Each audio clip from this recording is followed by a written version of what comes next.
Freedom,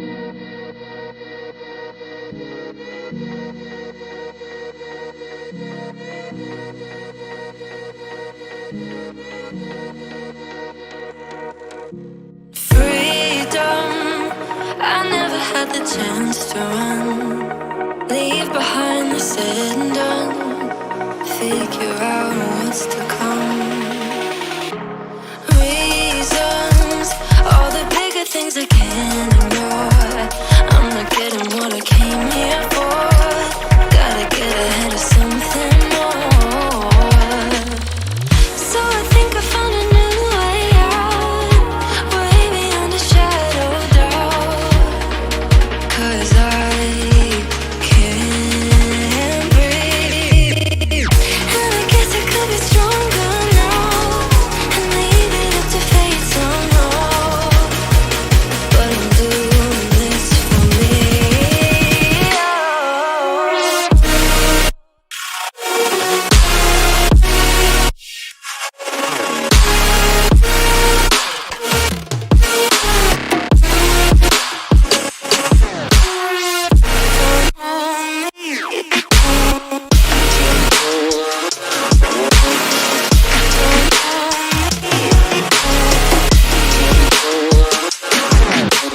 Give it up, baby, I'm not fooling anyone.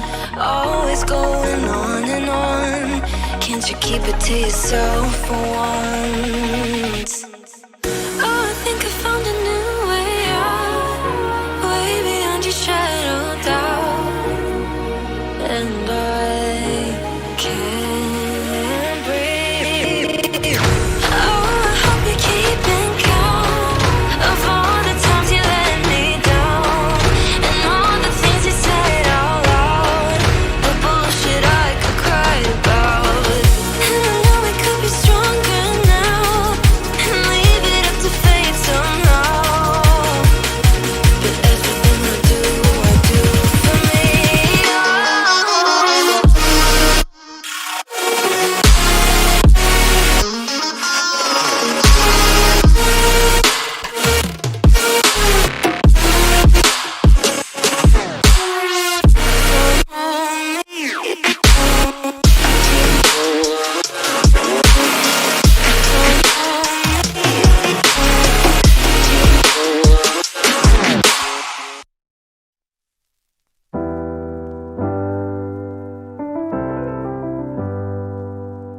I get lost sometimes and I can't seem to find a light between the walls I built for myself right in my mind.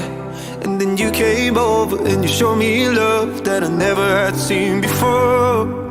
And now when I got you, it's all gonna be alright. Thinking about all the things we did tonight. What a time to be alive. Just you and I, just you and I. Only you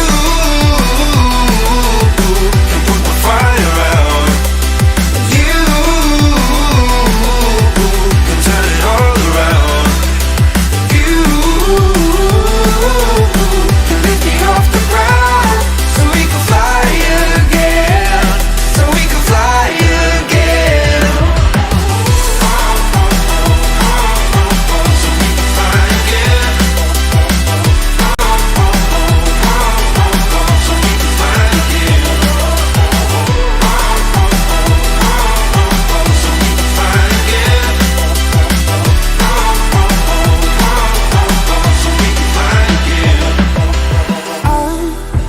Trying hard not to go out of my mind. And all I need right now is for you to stay the night. But if you keep saying that you've got to leave, then I'm gonna be alright. As long as you tell me that we ain't running out of time. Thinking about all the things we did tonight. What a time to be alive. Just you and I, just you and I. Only you can put the fire out. You can turn it all around. And you can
heat. Time dilation is a law of nature.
your feet. Stand up, stand up, stand up. Come on, get loose with the heat. Right now, get the body till we black out. Black out. So get the fuck up.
Good evening, ladies and gentlemen, and welcome to Simplay Motorsport here for rounds 3 and 4 of the Pro-Am Series at Daytona Road Course, the night race, the first one of 2 this season. I'm Matthew Duffin in the commentary box, joined by a special guest tonight, Daniel Davis. Dan, how are you? Evening, Matt. Evening, everybody. I'm not bad. How is everyone? And how are you doing, Matt? How are you doing this lovely evening here at Daytona Road Course? Fine. The shorts are on. The shades was on. It's been a beautiful day at Daytona. And you're sat here in your little pink bikini again. Oh, mate. Are you colourblind? I'm on Simplay. That means it's a red bikini. Red bikini. We've got 9 drivers out on track at the moment. 2 drivers have race bans for the first race. That is Argent 22 and Dean Wasaki have a race ban for the first race of the evening, meaning that they will be back in the cars for race 2 with the reverse grid, which they'll be able to qualify for as well We have 9 drivers in. Everybody should be here. Nobody has said, bar Halty, that they're not able to make this first race. We are just waiting for everybody to turn up. They do have the 20-minute practice session and then the 10-minute qualifying session to get in, even into the wall. He's racing on the Ginetta Series at Motive, so good luck to you at Donington Park. Daniel Francis, Alfie, Disco at Disco Face, and an evening to E. McKizzle. Let's go Fury. That's Fury's girlfriend, that is. Oh, oi, oi. Evening.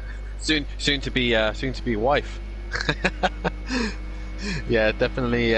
She's gonna be lingering around supporting her man. But if I'm honest, Matt, I don't think Fury's gonna try too hard this evening. He's in the he's in probably the driver's most dominant car here at Daytona, and we've done a couple of test sessions, haven't we? And this Mercedes around Daytona is ridiculous. It is so fast. Yeah, I don't think Fury's got to do a lot of work tonight to stay out in front, because, I mean, me and you tried last night, didn't we? And on the infield, the Porsche looked the better car, but the minute you touch the oval, and there's a lot of oval to touch around here, it's just a different animal. I think we tried, even on a bad lap for me, I was still a couple of tenths quicker, and you on a best lap. Yeah, definitely. This thing is an animal around here. While Fury is out on circuit and doing a lap, we might as well take a lap around Daytona. As we go into this tricky turn 1, the braking is very difficult. You want to make sure that you save it all for the second turn, and make sure you get on the apex. A weird little chicane here, doesn't really make much sense, but it'll then lead you into the hairpin, which is basically technically turn 3. This is where the Porsche and other cars, especially the Ginetta and the Acura, will be making sure it needs to gain as much time as it possibly can. And then we come down the main straight, a little short straight, sorry, into a quick left-hander. Running wide a little bit if we can, but then taking as much grip as we possibly can. I usually take a later apex into this corner. Fury opted to choose an earlier apex and runs himself a little bit wide. And then we come into the final part of the infield section. Kind of a left-hander that kind of looks tight and then opens up onto the banking. Fury with a big snap of oversteer as he exits the corner. And then onto the banking itself, Matt, and then we're onto the very, very long banking, come up towards the bus stop. This is where the Mercedes will have the edge over the rest of the cars. We think we figured it out, even with my slipstream sat behind you, Matt. It was just the Porsche had nothing to fight against the Mercedes. But this is where the Porsche or other cars can bring it back. The bus stop chicane, make sure you brake early enough so you can get the car settled. Let's get a quick left, right, and then onto the main straight. It's very easy to cut the grass on the inside, and we're keeping an eye on that because obviously track limits is off. But the drivers do have to respect it.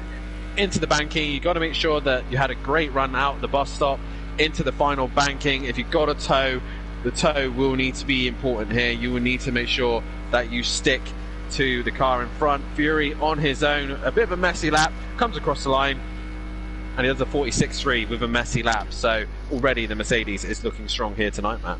The Mercedes looking very strong at the moment then tonight, and it's going to be a track where the others are sort of fighting for second place, maybe third place when Kieran's in race 2. It's going to be one of them nights where they've got to sort of try and get themselves in a good position to be able to do it, in a good position to be able to get themselves battling for that third place. There's 6 Porsches, I think, on the grid tonight. They could be the cars to watch for third place, but don't discount Alfie and Leon Fernie in that Ferrari. It's shown good pace with Alfie last week, and also don't discount Daniel Francis's Lamborghini and Dean Wasaki and DJ Phil's McLaren, with the McLaren also getting a podium last week, and not to forget Dom Productions' Audi, which has looked good in Jamie's hands over the week of testing. So what can it do here tonight? That is the biggest question.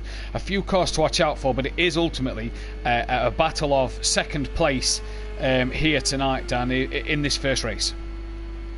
Yeah, definitely. So I think for the Pro-Ams, it's all about trying to capitalise as much as they possibly can, especially the likes of Smithy, DJ Phil, Dom Productions, all these guys in these non-Mercedes cars. It's all about damage limitation, trying to make sure they gain as much points as they possibly can on the night, so that the rest of the season is a little bit easier for them, because more or less there's going to be a lot of guys who will end up making this drop round. They'll be there, definitely the Mercedes guys will be scoring high, but yeah, just as my plan is, and probably the same for everyone else, it's just going to be damage limitation, trying to score as much points as we possibly can at a circuit that we know the Mercedes is just stupidly good at. Well, while we're watching Nicky here, Fury is on an absolute flyer and has done a 44.8. I've got a new little thing on my phone to show us the split times that the guys are doing. Fury, purple in all three sectors just there, was flying to get a 44.8. He's just done. We're on board with Nicky now. He's on a personal best for himself through Sector 1. What can he do through Sector 2? This is going to be the question, but you're right here. Don't forget tonight then, guys, the drop score is going to take effect from this week. So ultimately, guys' lowest scores from the season will take place, whether it was last week or this week. We'll start to see the drop scores taking shape as the season goes on from here on in. Disco McDisco face, evening Matt and Dan, evening all, says Iron Brew Racing, evening all, go Fury, says Fury's granddad. Fury should easily put this on pole, says Peaceful Explosion. Hi Matt and Dan, the dynamic commentating duo, says Xmart, evening to you. Disco McDisco face, I was running mid to low 145s in the BMW here, and BT. Alright Matt and Dan, looking for any reserves tonight. No reserves tonight, unfortunately. Obviously we've got a few people banned from race 1, but obviously keep yourself prepared for the season if people do drop out. Then just looking at my little graphic, Don and Smithy on a flyer through Sector 1 at the moment, as we saw Nicky there just move up one place. Oh, they're in the pit, so that's why it's not showing us Sector 2. Look who's in the top 3. Look who's in the top 3. Yeah. Here we go. Kelly is on it tonight. We had a brief chat with him just before he came on, and he was just looking for a stable setup. He hasn't been looking for the fastest setup, but something that he can use for the race pace. So 47.7 is roughly what he's been saying. He said he got into the 45s, I believe, at his fastest. So right now, I think majority of the guys, if I was them, as we see Leon Fernie is off on circuit in the Ferrari, but I think most of the guys, what they want to be doing in this practice session is just testing out the fuel mileage, their tyres, how long they can go, and just small little things like that. Maybe the pit entry, because here at Daytona, as Matt ran or the Simplay guys ran a what was it, the Daytona 500, didn't we? We did NASCAR, yeah, and this pit entry can catch a lot of people out. If I actually try and find someone who's on the let's stay with Kelly actually. So we go on board with him, we'll come up to the final pit stop, and it's very easy to overshoot the pit entry. He's actually exiting the banking now. You come down the long straight and you see the little sign that's lit up. That is the pit entry, and it's very easy to come in too hot and too fast and get yourself either a 10-second penalty or even get disqualified. So if I was these guys, while we're in practice, it's always worth just practicing the pit entry no matter what circuit we get to. I do it, and I believe most of the pros do it, but it's definitely something they need to keep an eye out, and if they haven't practiced it, they're going to get caught out, as Kelly actually goes second fastest. Kelly does go second fast, so I was just about to say he was no improvement in his split time Sector 1, but Sector 2 and 3 was a better time for him to improve his time a little bit. We've got Stovsloff now in the session, so we're up to 10 out of what we believe to have 13 cars on the grid tonight. We are only missing Holty, maybe for race 1, not sure about race 2. Evening to Gary in the chat as well. Evening lads, come on the cool runnings from the Leach Motorsport paddock. Few last minute setup tweaks taking place in the garage. Check your Facebook, says Gary Smithy, so check your Facebook for obviously a bit of a setup change. As Fury's granddad saying, Kelly getting a nosebleed again. He's so high in the standings. Kelly looking good at the moment as he's just cruising, obviously probably staying out of people's way as he's coming around the infield at the moment. Nicky, purple in Sector 3 as he crosses the line. So was to cross the line, start a flying lap. So he obviously did a purple Sector 3 to start the lap he's on now with a 23.6. The best is a 23.7 from Fury. So Nicky flying. Look what we got going on here. This is one of the things that I was saying. When I say tweak, Smithy, there's a few little things that, not car-wise, but tweak-wise, is strategy in qualifying. And this is what the Team Prolapse boys are doing. Kelly and Nicky know that they're superior, the superior Mercedes on its own. When they're racing it on their own, they won't have the power advantage. But if they can qualify high enough by towing each other along, then why not? Why not? And this could work for Nicky. 45.1 in green in Sector 1 as KLF pulls off to the oval section and lets Nicky have that bit of a tow then on the first part of the oval, and KLF will stay behind Nicky now as he gets back up to racing speed. What's Nicky going to do? He's green in Sector 2 as well, so he's personal best Sector 1, personal best Sector 2 at the moment. Fury as well has gone green in Sector 1, so I'm not sure why it's not purple if it's not as quick, if it's not. I'm surprised if someone's got the session quickest over Fury. Stovsloff then into the session he comes. NJ's gone up into P3 in his Porsche within a few laps. What's Nicky going to do as he crosses the line, across the line and up into only P8? So that's how tight it is at the moment. Yep, Kelly doing his practice pit stop there. Just again, these guys just making small little adjustments and changes to make sure that their car is in the right position, the right. They're feeling comfortable mainly. They know what they're dealing with here this evening. And another thing that these drivers have got to look out for is obviously when we're doing a night race, the conditions are a lot lower than normal. Yeah. So later on this evening, you will not be doing your fastest laps. The time will disappear. So the fastest laps will wear quick. But you've got to make sure that you're comfortable in the car in these conditions. Otherwise, you're going to be struggling all night. You've got to make sure you're there or thereabouts in the conditions. As we see Leon Fernie there just starting another lap, and here's Fury starting yet another lap as well. So let's see what he can do. 44.8, that's going to be pretty hard to beat for the rest of the night. That's going to be that'd beat some of the pro times, I reckon, that we might see tomorrow night. I mean, I'd be happy if I did a 44.8 in a Porsche. To be fair, I think my best pace I've done in the Porsche is a 44.5. Woohoo! As Fury gets it sideways, proper sideways there. Sadly, his teammate isn't here at the minute due to obviously serving his ban, but he should be back for the next race. Dom Productions in the Audi. Oh, just losing it a little bit there and into the wall. That's another thing, as NJ goes up into second place now at 46.2. He's now only 1.3 off of Fury, so NJ in that Porsche is showing the potential. But it definitely looks like the Porsche is the second best car out on track at the minute. The Mercedes obviously doming out in front with Fury, but Aiden Bennett is now into the session. But looks like the Porsche is the second best bet to be in at the minute. It does at the moment, with the two Porsches second and third of NJ and Kelly, and then the Lamborghini of Daniel Francis fourth, and Dom Productions in P5 in the Audi. Then you've got a Ferrari sixth, McLaren seventh, and then Porsche with Stoff Sloth. Maybe just getting to grips with the circuit here. Obviously, no Dean Wysocki in Argent, as I've said. We are still awaiting Alfie to get back. He's having problems. Apparently, his PlayStation's logged him out. And he can't remember the password to get back on. We are also awaiting Aiden Bennett. Whole team might miss the first race. Ironbury Racing have asked a question. I wonder what the Aston Martin would be like round the oval, and what the Bentley would be like. Obviously, the Aston Martin very good in terms of its pace, but it can't turn a corner. So the Aston Martin round the oval could be a really quick car, but the infield it'd be terrible, surely. Yeah, definitely so. But the problem is with this infield, it's not like a quick and easy infield like Texas Motor Speedway. Texas is a little bit simpler, but you still got to have a decent planted car. So I think the Aston would still struggle. The Bentley, on the other hand, I think might be a little bit better. The Bentley seems to want to handle a little bit better, but again, it's all preference at the end of the day. It's someone who thinks that, for example, I can't run that Mercedes. I just can't handle it. I like to have a car that's nice and planted and it's good in the corners. Yeah, but the straights, I need something that's I can't have a very oversteery car. It needs to be planted and in line, as Aiden's left the session for some reason. In and out for some reason. No, I'm the same as you. I don't mind a bit of a twitchy car, but the minute it's overly understeery or oversteery, I don't find it very good at all.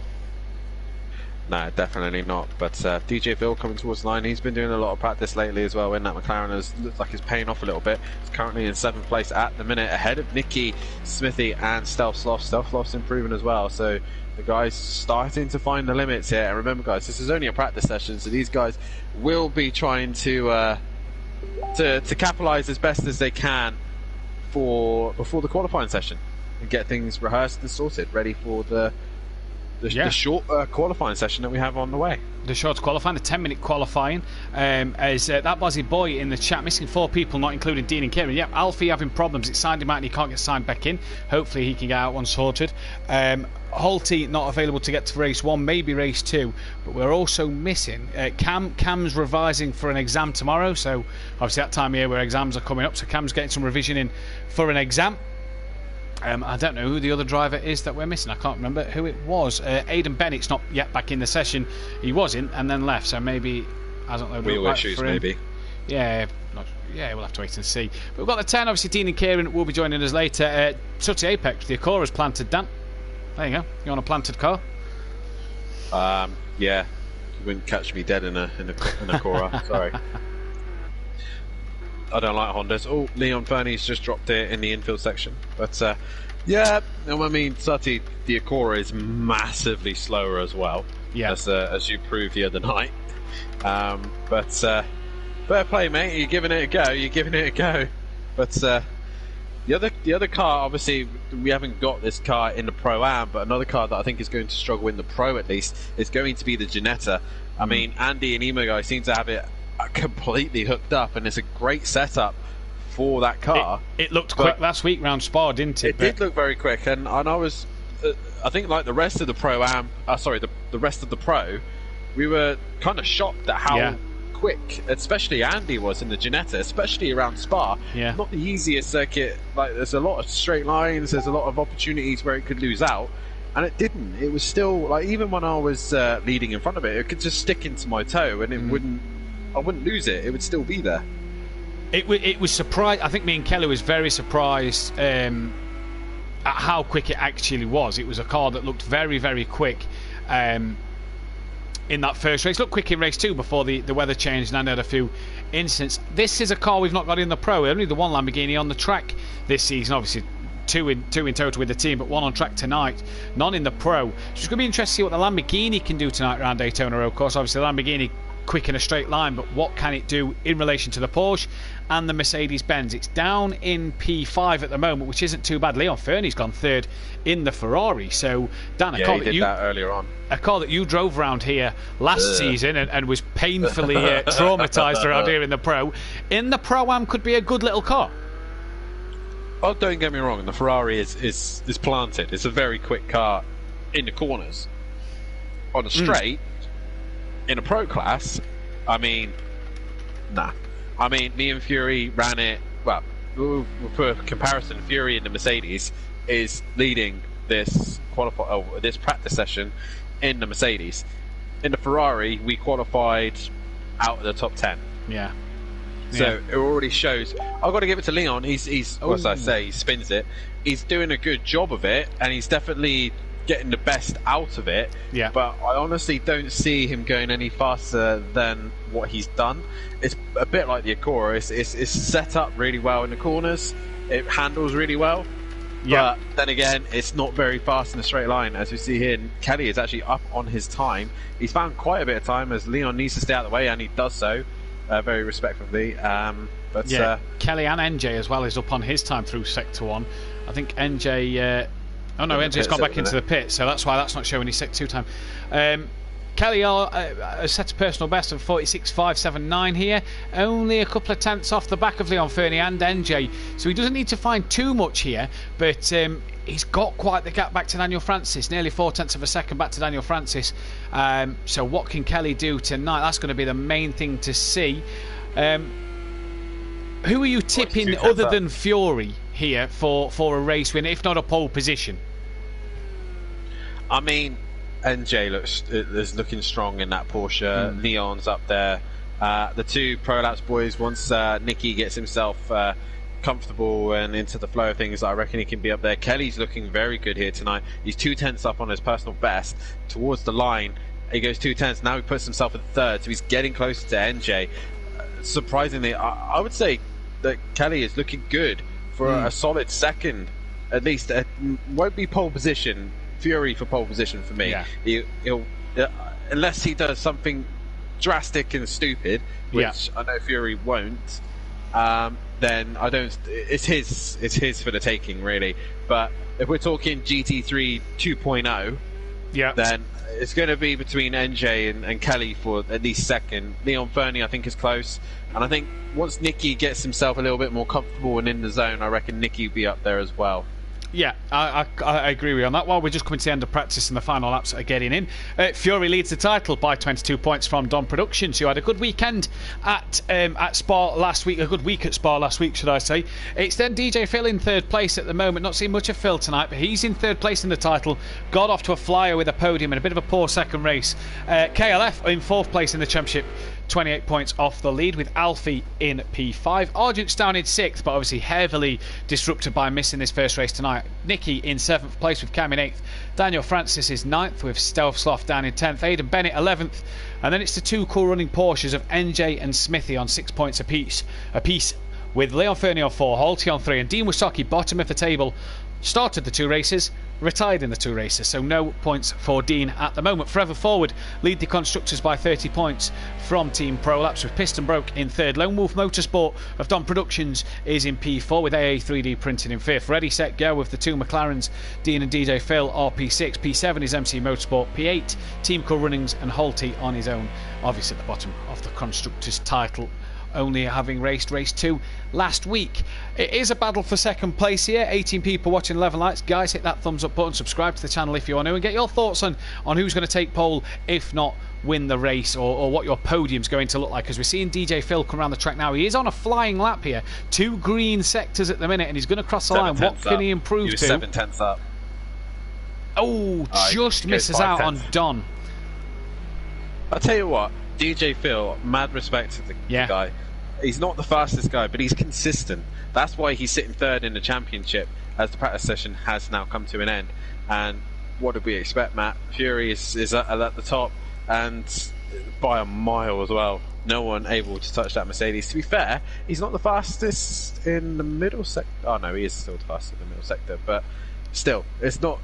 No one's really going to touch that lap time, are they? No, I mean, me and you know in practice all week the Mercedes, and I think some of the viewers as well will know that the Mercedes around here is going to be the dominant force. You've just got to battle for second. Second place may as well be your victory. But close battle between Nicky, KLF and Leon Fernie then at this stage, with NJ, KLF and Leon Fernie for second place at the moment, with Dan, Nicky, Don and DJ Phil within a second of each other in that midfield battle. Stovslov, Smithy and Aiden not really getting the laps in there to see what they can do. So as we get into the 10-minute qualifying now, Dan, obviously the shorter qualifying doesn't leave a lot of time for getting laps wrong or making mistakes, coming back to the pits. It's really about getting out there and getting on with it from the word go. Yeah, definitely. I mean, some of these guys might make a little alteration, maybe a few changes to suit their car. Other than that, it's really, you got to get out there as quickly as you possibly can, and also if you can use the tow, but if not, you got to get a banker. Of what I've learned in this championship is that you can't mess around trying to do the perfect lap straight away. You need to get something on the board and somewhere to at least start, give yourself a benchmark, as all these guys are coming straight out on the circuit. Most likely all of them will be allowing Fury to go past so they can use his tow, but you need to get a banker in. You need to get that banker in. If you don't, then it's kind of pointless. One of the Prolapse boys, I think it was Nicky, trying to get their tyres up to temperature. I would say that probably the easiest thing to do would be to just let Fury go, and away you go in that race, away you go in qualifying. Maybe try and stay in his toe. Don't give him the slipstream anywhere else, as we have a bit of lag there. Who is in? Oh, we've got Cam in. Cam, who said he was revising tonight, but it's nice to see him in the session. So Cam will be with us for the first race of the season. He's straight in for qualifying. Now, interesting to see, obviously, Aiden... Aiden is just about to say about him. He's away from the pits now, has wasted 1:30 in that pit lane. Obviously, Cam's just joined, but Aiden wasting a minute in the pits, that's not the time you want to be wasting. Maybe a few tweaks to the setup. Is he, though? Getting on late. Well, is he? But surely the clear air on track's not the best air.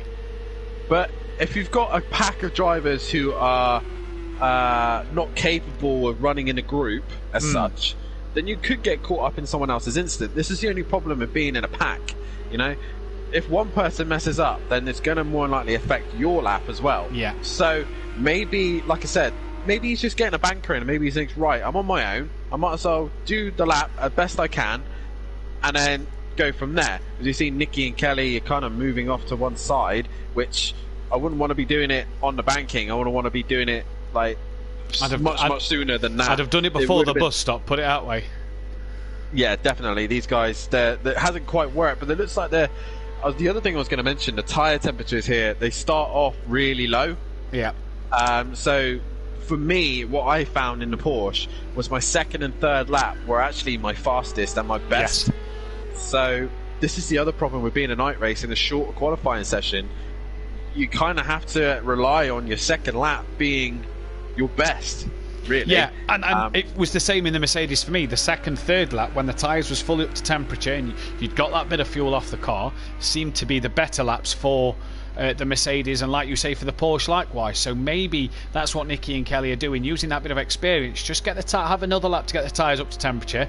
Don't make it too slow, like you say, get that banker in, but then maybe push that little bit harder. And if they're sticking together, maybe using some team tactics to get a bit of a slipstream. As here comes Leon Fernie behind the two Team Prolapse cars then, as Fury quickest through sector 1. The only man close enough to him is NJ, 6/10 slower though through that first sector at the moment. Nobody else, sorry, Dom Productions was the second quickest, only off second off us, Fury through the first sector. What's the times going to be like coming into sector 2? How's the traffic? How's your slipstream? What have you got? Because sector 2 is mainly onto the oval after the bus stop, so you've got a real good bit of tow you can use. As we see there, the Team Prolapse boys just give a bit of track limits for Kelly there, and that one not working out as they would have liked. Fury, not a real tow from Fury off of anybody. Quickest though in the middle sector. This is what we're saying about this Mercedes-Benz. It doesn't need the slipstream from anybody. It is still a quick car. Daniel Francis goes on pole. That seems to be a decent lap from the Lamborghini. Fury though was beat it by 1.4 seconds, and NJ straight into second. Don though only half a second off the back of Fury. Fury a bit off of his time in Q1 in practice 1, but here comes a load of Porsches all in quick succession. Daniel Francis the fastest through the final sector. We're Smithy's 5th, KLF down in 8th, Nicky's down in 9th. Obviously gave Kelly that tow, but now the team strategy is not going to work here. Yeah, it's not going to work. And what's actually happened, the cars that have gone out on their own and had clear air are the faster cars. So you had Fury on his own, Dom Productions pretty much on their own, N Jones are on his own. Ooh. They've all gone and put bankers in while the rest are too busy jostling around each other. It hasn't worked out. The Prolapse boys, I reckon it would have worked if they weren't in the pack. Yeah. But they were in the pack. They were too busy trying to jostle for position, fight for room, and now they've kind of left themselves vulnerable as Kelly is 2 seconds up on his fastest. So, neck end of 3 seconds. Nicky, I think, is not too far behind and looks like to improve. But these guys too busy tripping over each other, and they're losing time. And the only two people who was the other two in clear air was Cam and Aiden Bennett, who are about to come round and set their lap times. They're currently in the third sector at the moment, and there goes Aiden Bennett to do his lap time up into P5. Again, another man who had clear air. What about Cam in clear air? What can he do? NJ the quickest through the final sector. Cam just dropping a wheel on that and goes P10. It's not the best lap in the clear air for Cam, but it's showing again what you said there, Dan, that Aiden in that clear air, showing that he's got the pace to get the lap time in. Leon Fernie quickest in the middle sector on this lap, but here goes Fury. Can he improve on his time? 1:45.5 at the moment, and doesn't. No. But Leon Fernie quickest though, Dan, in the middle sector. What kind of time are we going to see from him? Oh, he's hit the wall hard. That's a shame, because if he was literally purple in the middle sector, then that's just literally ruined everything for him. A tow for one of the Prolapse boys, which would be KLF, I think. Yeah. That's put the that was Nicky got a tow. Nicky got the tow off Leon, and it didn't really pan off. Kelly P4, where we thought he'd be fighting with Don and NJ. Don, actually, I was surprised. He's the quickest of these guys at the minute. Kelly just a little bit off, and I think again it's just the traffic not planning his way a little bit. What was interesting to see there, Dan, was that Leon Fernie was quickest in the middle sector, and with that tow before he hit the wall, he still improved on his time by just half of a tenth. What would his time have been? Where would he have been on this grid at the moment with that tow from the Porsches? It is close, especially between third all the way down to Nicky at the minute, or even down to... that's Kelly who's had a moment. Stelfloff, yeah, he's staying well out of the way, which he's fair to do. Stelfloff is improving, he's 3/10 up on his lap time. But to be fair, from third down to ninth, it's only separated by 9/10. So any one of these guys could get into the podium positions. Yeah. And with a rolling start as well, it's going to be vital. Nicky's at a spin. Oh, that's Nicky, yeah, that looked like Cam. Leon Fernie was involved as well. They was close together on the track. Nicky's gone back to the pits. There is time for him to get out and get a lap in. Here comes Cam. Fury quickest in sector 1, not the quickest in sector 2, so Fury's on an absolute flyer at the moment. Cam crosses the line, no improvement. Here is Fury on his own. DJ Phil's got a bit of a tow from him. Maybe a bit of a tow from Fury there, but what's Fury going to do? Was in the 48 with a 48.8 in practice earlier. What's he going to do here? 45.4, so only a slight improvement there, Dan, but enough to keep him P1. He's not looking as fast as I thought he was going to be fair, even with the bit of clear air and no one really in his way. Did that suggest in practice then that he had a bit of slipstream in the practice session to set that 44 lap time? Possibly, or maybe the conditions is already affecting the car. Maybe already we're seeing that the cooler conditions, the cars aren't as quick. So none of these are really back into the 45s again. Into the 45s, we saw a lot of drivers who were, and now they're all off the pace. And I think a lot of it is still to do with this traffic. A lot of drivers are too busy tripping over one another. Well, Daniel Francis, who we're on board with at the minute, this is an outlap for him. He's he's a bit down on his times in Sector 1. People are improving. Don Production's quicker in Sector 1 at the moment. Nicky's on a good lap, as is DJ Phil. They're all on call. Nicky's in the pits. That's why his Sector 2 time's not coming up. So where's Don and DJ Phil? Because they're the two that's on a good lap at the moment. Don is currently on the banking coming to the bus stop, but he's towing NJ with him. Aiden is the next car to come towards the line, and again, he's all on his own. He's 1.6 off of Fury's best lap time. This Aiden is an outlap. The line. Just looking at the graphic I've got in front of me, that's an outlap. It is. Smithy's on a quicker lap, so is Don, as is Stelsloff and DJ Phil. So let's see Don into Sector 2. Is he green? Stelsloff's really... Oh, Cam is just... Wow! There we go. Hang on. Hang on. That seems a bit sceptical, do we not think? A 44.1, 7 tenths quicker than the Merc in a Lamborghini. Possibly, yes. Possibly. He needs to kind of put his hands up and say if he has done something a little bit naughty or not. Everyone else doesn't seem to be improving. No improvements elsewhere. Stelsloff's back in the pits. Smithy's on a improved lap, so let's see what he can do. He was quicker in Sector 1 was Smithy, so let's see what Smithy can do. But that lap from Cam would suggest maybe a bit of a cut through the bus stop here, which unfortunately is going to give him pole position. And this is the problem. We've tried to let the Pro-Am guys have that freedom of no track limits, and this is what you pay this price. Yeah, definitely. So I think I might have to look back at the stream as we see if we can see that white dot skip the bus stop. If not, then fair dues for doing it fair on track. But at the minute, it's a little bit sus. Fury basically had his pole position taken away, but we're not determining anything just yet. But Daniel Francis is in 6th place at the minute after that qualifying session. Everyone else starting to come back into the pits and try to find who is the next car, which is never easy. ACC, I've got to say, is a little bit better at this, but Aiden Bennett is the next car to come towards the line. Can he improve on 7th place? And he does not. The thing is, though, I think this is getting to a point where drivers can't improve. Don Production, Cam is coming towards the line. This should be interesting to see if he goes up or down on his lap time, and it doesn't say. So his last lap was a 49.8, so 5 seconds slower than his best time apparently set. Oh dear, it's definitely an interesting one.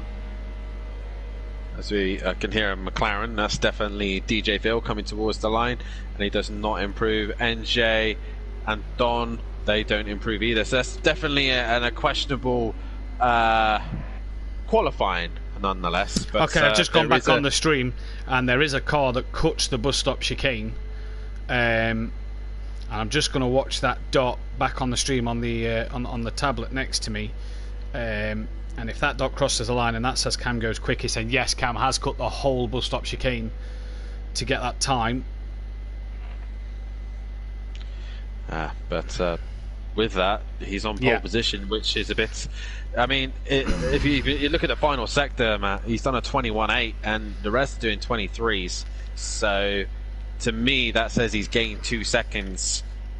He's cut the bus stop chicane and not slowed down any to yield his time at all there, which is a shame. He's going to get pole position. Penalty more than likely will come his way for not yielding the time after that one. So Fury will start in 2nd place.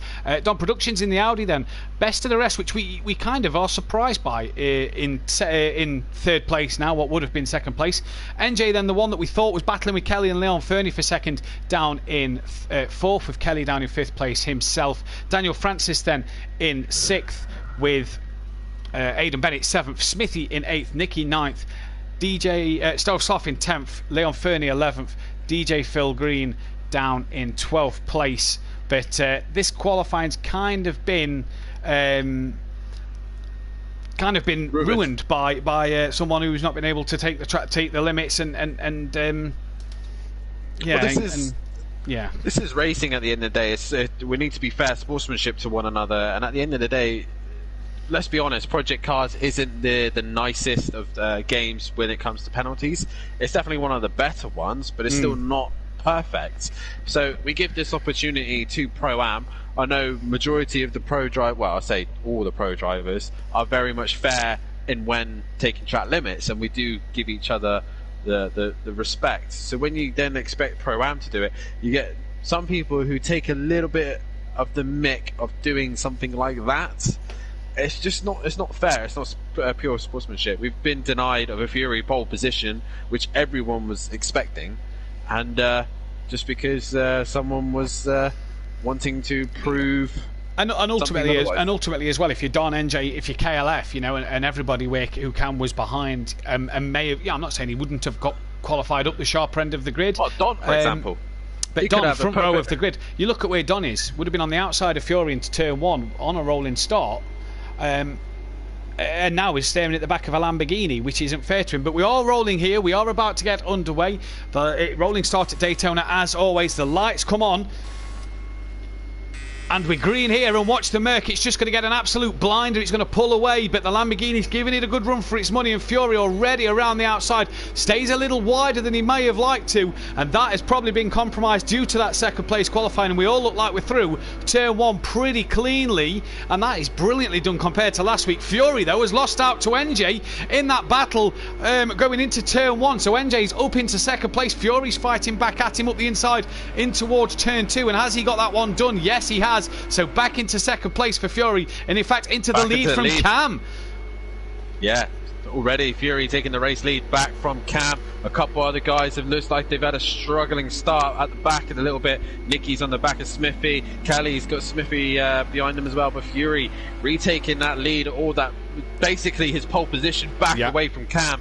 And to be honest, I don't think we'll be seeing much of Fury. There's a little bit of scuffling. Oh, Cam is getting caught up with NJ. Is that another car off? I think that's... Yeah, it was Smithy. A couple other cars there's NJ. Going off. NJ's had a moment. NJ's down at the bottom of the oval. He's had a huge moment there, and I can't see who with. But it looked like he got a tap, or did he just lose it on his own? I don't think there's anybody else with him. I think he's lost it on his own. Leon Fernie's right at the back of the pack, so I think he's lost it all on his own. Oh, Nicky's wow! in the wall. Whoa! Huge incident, and Kelly is flying everywhere, bouncing as high as you can think. And what has happened there? KLF 900 has had a huge incident. Stealth Sloth looks like he's got caught up in that one. NJ's just come into that pack. DJ Phil was involved as well. There's all sorts of cars. Kelly's got no wheel. He's got no wheel. Wow. I don't know what to say to that. Smithy straight line in the NJ's in the wall. I don't know what to say. These Pro-Am boys, what on earth is going on here? Yeah, what is happening here? This is you know, we had the dramas of turn 1 last week, and now we've got this. Kelly, no wheel, has got to come back to the pits. We've had a retirement from the race already. That is NJ, who was retired. No, I can't see who's retired from the race here. Someone's retired. We've lost one runner. NJ's still here. Smithy's in the wall. Oh, we've lost another runner. So 2 runners have retired then. Cam's gone, so he's taken pole position and retired. So that's nice of him. And I can't think of the other car to have retired from this race. Aiden is still here. It's Don Productions. It's Don Productions. Oh no, I think Don was in the middle of all that as well. But after all of that, Fury leads the race with Dan Francis currently in second place, and Nicky with the start that he needed and the race he needed up in third place. Aiden was involved in that. DJ Phil as another one who's been involved in that incident. And Kelly's still dragging his car back. I mean, fair play to Kelly. Every point counts. You can't retire. You can't leave the session. And he is doing that. He's going to be in there for a while, but he needs to just get to, is it 75% of the race and he'll score points? So he just needs to keep going. Fury still leading out in front. Nicky is actually starting to catch that Daniel Francis down a little bit, but I don't know what to say to that, man. There's been absolute chaos here at Daytona. I'm speechless. I put a post on the group this morning regarding the track limit, regarding the the driving standards, and it's happened again 2 weeks in a row, and I cannot get over this. You try and ban the drivers that caused the issues, and what has happened to Daniel Francis, and he's down in P4. These guys have got to get to lap 5, so these guys have got to pit again of Stanislav, Smithy and KLF. They've all got to pit again here. It's terrible for them already in this one, but why quit when there's 17 laps left, says Gary. I missed turn 1, I will rewind. It wasn't turn 1, Sutty. Aero says, can we restart? We can't restart. It'll have to just be race 2. The top 6 from this race cannot qualify as 12 drivers started, so Don will get to qualify for race 2, and Nicky here is on the back of Fury. So what has happened to Fury? Has he made a mistake? But Nicky's on the back of him. We're down to 10. Just more heavy penalties until people learn. Wonder what started it.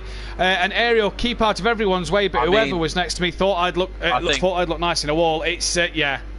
If Kelly's listening now, I'll be telling him now, make sure you save that replay. We need to see the evidence of what actually happened. I sadly wasn't able to see what happened, but I'm pretty sure, make sure people save the replay and make sure they... Because look at the state of that Porsche. Not NJ, sorry. Smithy's Porsche. Look at the state Don had of to that. retire. He was upside down, had no reset button. That's why Don had to retire from the race. No. So that is unfortunate. What a state Smithy's Porsche is in. He's just come out of the pits. Kelly's still in the pits. We've only seen one wheel come off, and that was Fury's at Indianapolis last season. It's now happened to Kelly, who's got to pit again, don't forget, due to the rules and regulations of this year. Means that he's got to pit again after lap 5. But Nicky at the minute is right on the back of Fury for this race lead. 0.3 of a second is the gap. What has happened to Fury in this race? Maybe a mistake or two here or there. He is struggling. He's really struggling here. The grunt should pull him down on this oval, but Nicky's doing wonders in that infield section. Yeah, and a shock of the books. We said that Fury in that Mercedes would be on his own. Now, I don't know if he's had contact with any of the other drivers, but look, Nicky's pulling him in. Yeah, look at this. Nicky is gaining, and this wasn't happening last night, Dan. Mercedes to push. Here comes Nicky. He's going to look up the inside into turn 1, is he? Can he be braver on the brakes? No, he's backed out of that one. But Fury has definitely got some aero damage, I'd say, on that, because it's not pulling him. He's wide. No. He's wide at turn 1, and here comes Nicky. He's side by side through the little chicanes and through into the lead. Nicky leads this race in a Porsche 911. Team Prolapse lead at Daytona with a Mercedes in second. Now, it's coming back, but what's happened to Fury's car? They're side by side as they come through the left kink. This is going to be interesting. Who's going to back out? Fury backs out. Yield. He thinks better of it. Fury needs to sit and think about the title. I know we've all been sitting here saying that Fury is probably favoured to win this championship, but we need to see the maturity from him this season. This needs to show they're still side by side. Brilliant racing. Pro-Lassie and Prolapse drivers battling it out. Fury, Nicky giving each other the space and respect that they both deserve. Currently, Leon Fernie has now passed NJ, and NJ has lost out. Kelly still in the pits. He's finally leaving, but he needs to stay out and score as many points as he possibly can. But his teammate currently leading away. But here comes Fury. But look, it's not gaining as much as I thought it would. Look at it. It's not gaining. He's definitely got some aero damage on the front of that. That is doing something wrong. Nicky here leading this race. I bet he's in dreamland at the minute. At Ivory Racing, I think everyone needs a proper telling off. Nicky's deep into the bus stop though with Fury. We'll get him around the outside. But let's see this Porsche. Can Nicky get it back here? Peaceful lost a wheel at Spa Season 1. I don't think he lost a wheel. I think the wheel punching itself from hitting the invisible wall, Kieran. The whole melee could have been from one person's instant on the fast oval section. We're not going to know properly until we see the replay. But at the minute, look at Nicky. The Porsche stand is reeling the Mercedes in. And here he goes to start the 5th lap of this race. Pit window is going to be open as from now. But here goes Nicky. He's just kind of seemed to have had a little lift there maybe to stay behind the Merc into turn 1. Yeah, Fury doesn't seem to be very confident in turn 1. He seems to run a little bit wide. This is where Nicky's allowed to get a little bit closer. This is going to be a great fight between Porsche and Mercedes here this evening. We did say the Porsche would like to be the second favoured car, and it is proving so. At the minute, these guys, Fury's paced a 49.3. Yeah, you haven't seen him. He's got something wrong with that car.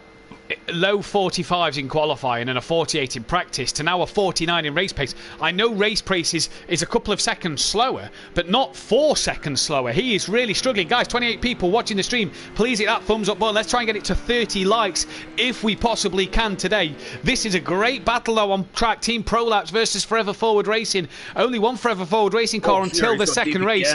He's struggling, Dan. He's really struggling. And Aiden here is a bit quicker behind. He's gaining on these two. Yeah, he's bringing the rest of the pack with him. Daniel Francis is quicker. Leon Fernie and the Ferrari is quicker as well. Majority of the guys are actually lapping quicker than the leaders. This is actually turning into a complete and utter twist of the books. We've never seen Mercedes struggle like this at Daytona. Nicky just needs to play it smart. If I was Nicky now, I would just be following that Mercedes, using its toe, gaining the advantage from it. Fury, whatever damage he's got, it's not hindering him now. He seems to be getting into the flow of things. Maybe it was cold tyres, maybe his radiator was a little bit too low, something like that. It's just causing that Mercedes not to be as strong. Now he's got clear air, now he's on his own. He's still not pulling away. If anything, Nicky's gaining on him. Nicky does look to be gaining on him down that straight, just a couple of hundredths at a time. But Nicky here is reeling him in. That Mercedes has not got the power. Keegs has put in the chat, what downforce is he running?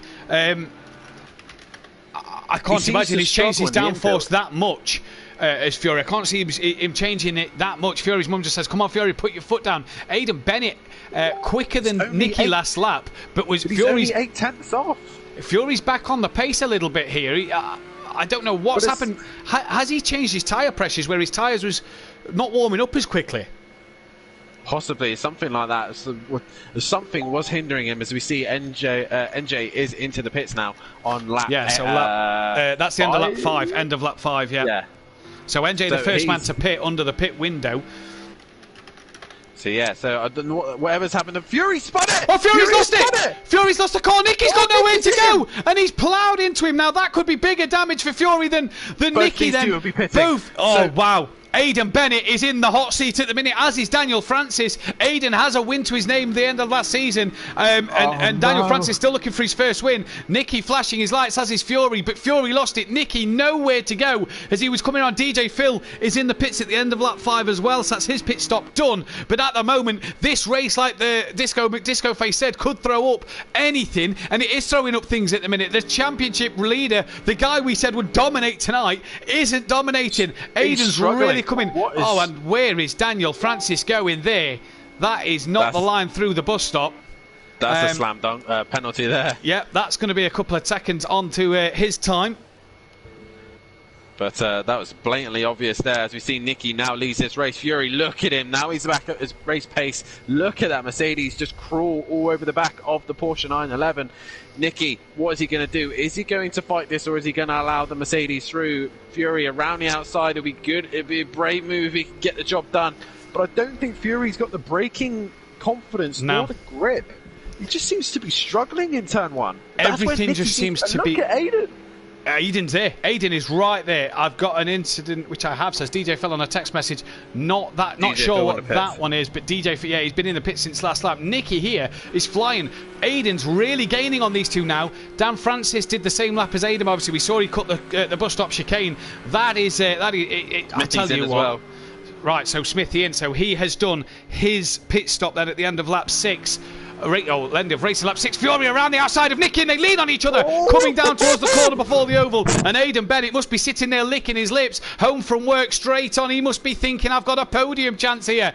I think a race win, possibly. Yes, potentially a race win with the way these two are going. Fury then back into the lead. Here comes Nicky on that oval section. Look at him in the slipstream here, Dan. He's really reeling him in. He's catching like mad, is Nicky. Where's he going to go? A flash of the lights. Left or right, left or right. Fury's gone defensive already into the bus stop. Now, does Nicky go later on the brakes? Let's have a look.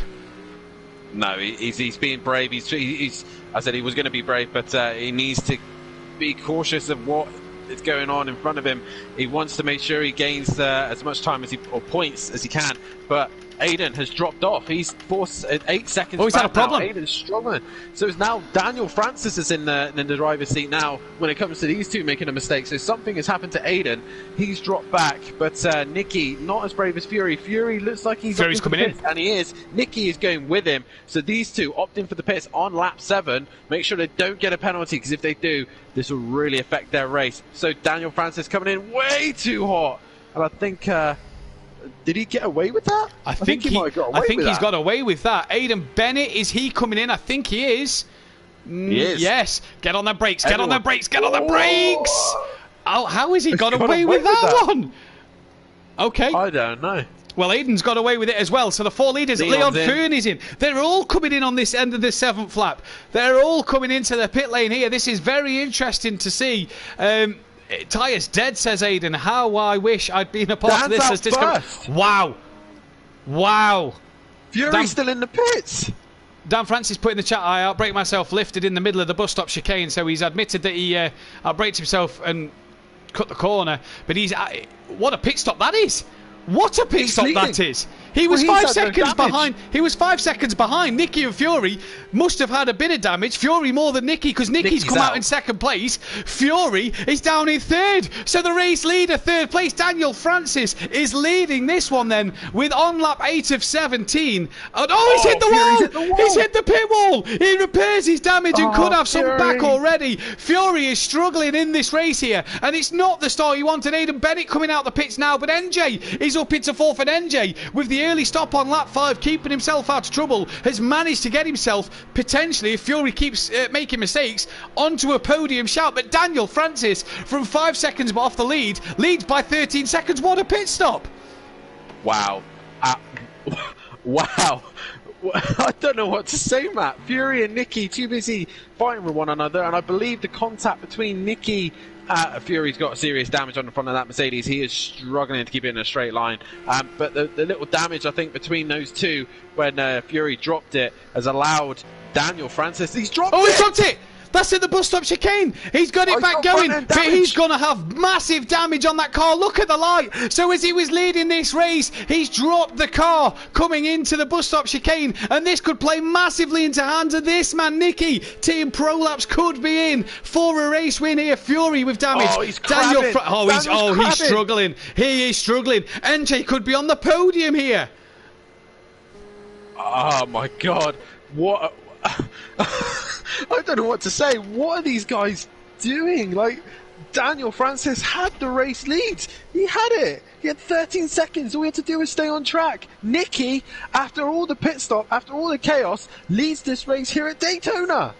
I cannot believe what we are seeing here. Carnage lap 1, and then a few mistakes elsewhere, and all of a sudden Nicky leads. Fury's got big damage. Keep your eyes on Aiden Bennett. That was a car slow. I think that's Smithy staying out the way. So I think Smithy keeping out the way of everybody there was the right thing to do. And I've just seen a post from Don Productions in the chat as to what happened.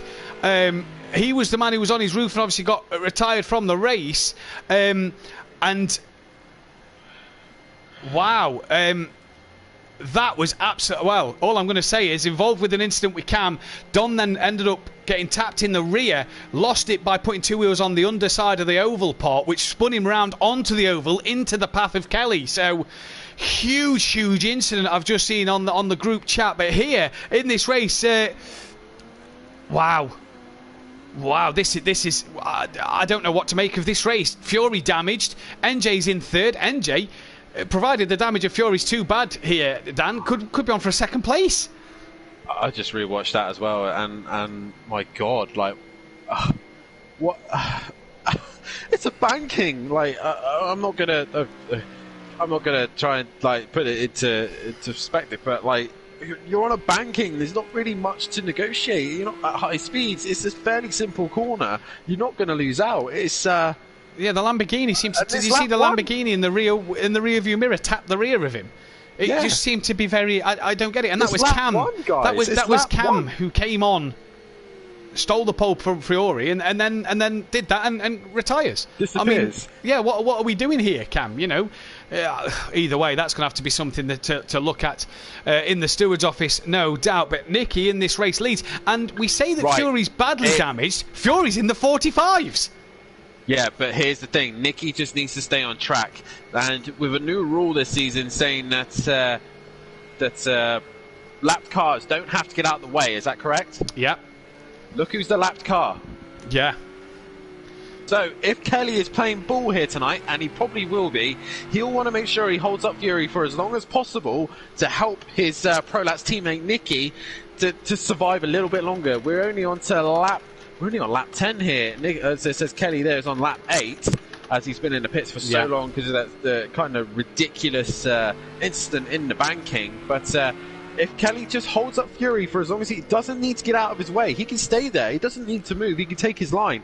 Nicky just needs to keep it clean, as Kelly does hold up Fury brilliantly there. Fury down the inside, and the grunt of the Mercedes. Has Nicky made a mistake? Because even though Kelly's been holding Fury up, Fury still gained on Nicky through that first section, was 2 seconds quicker than Nicky in Sector 1.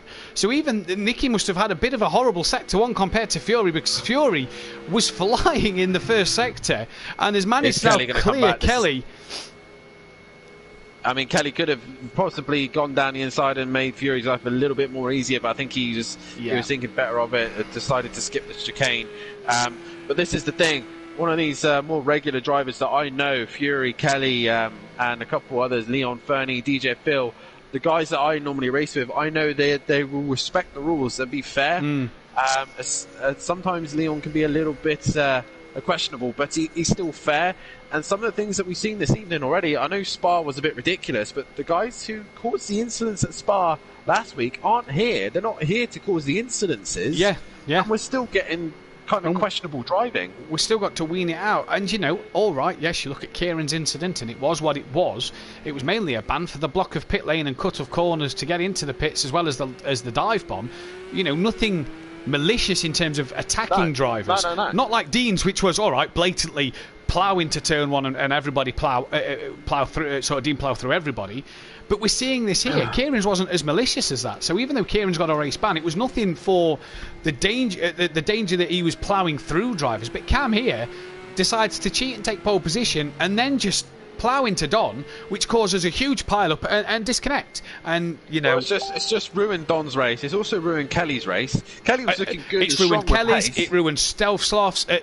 Stealth Sloth's. It ruined Smithy's.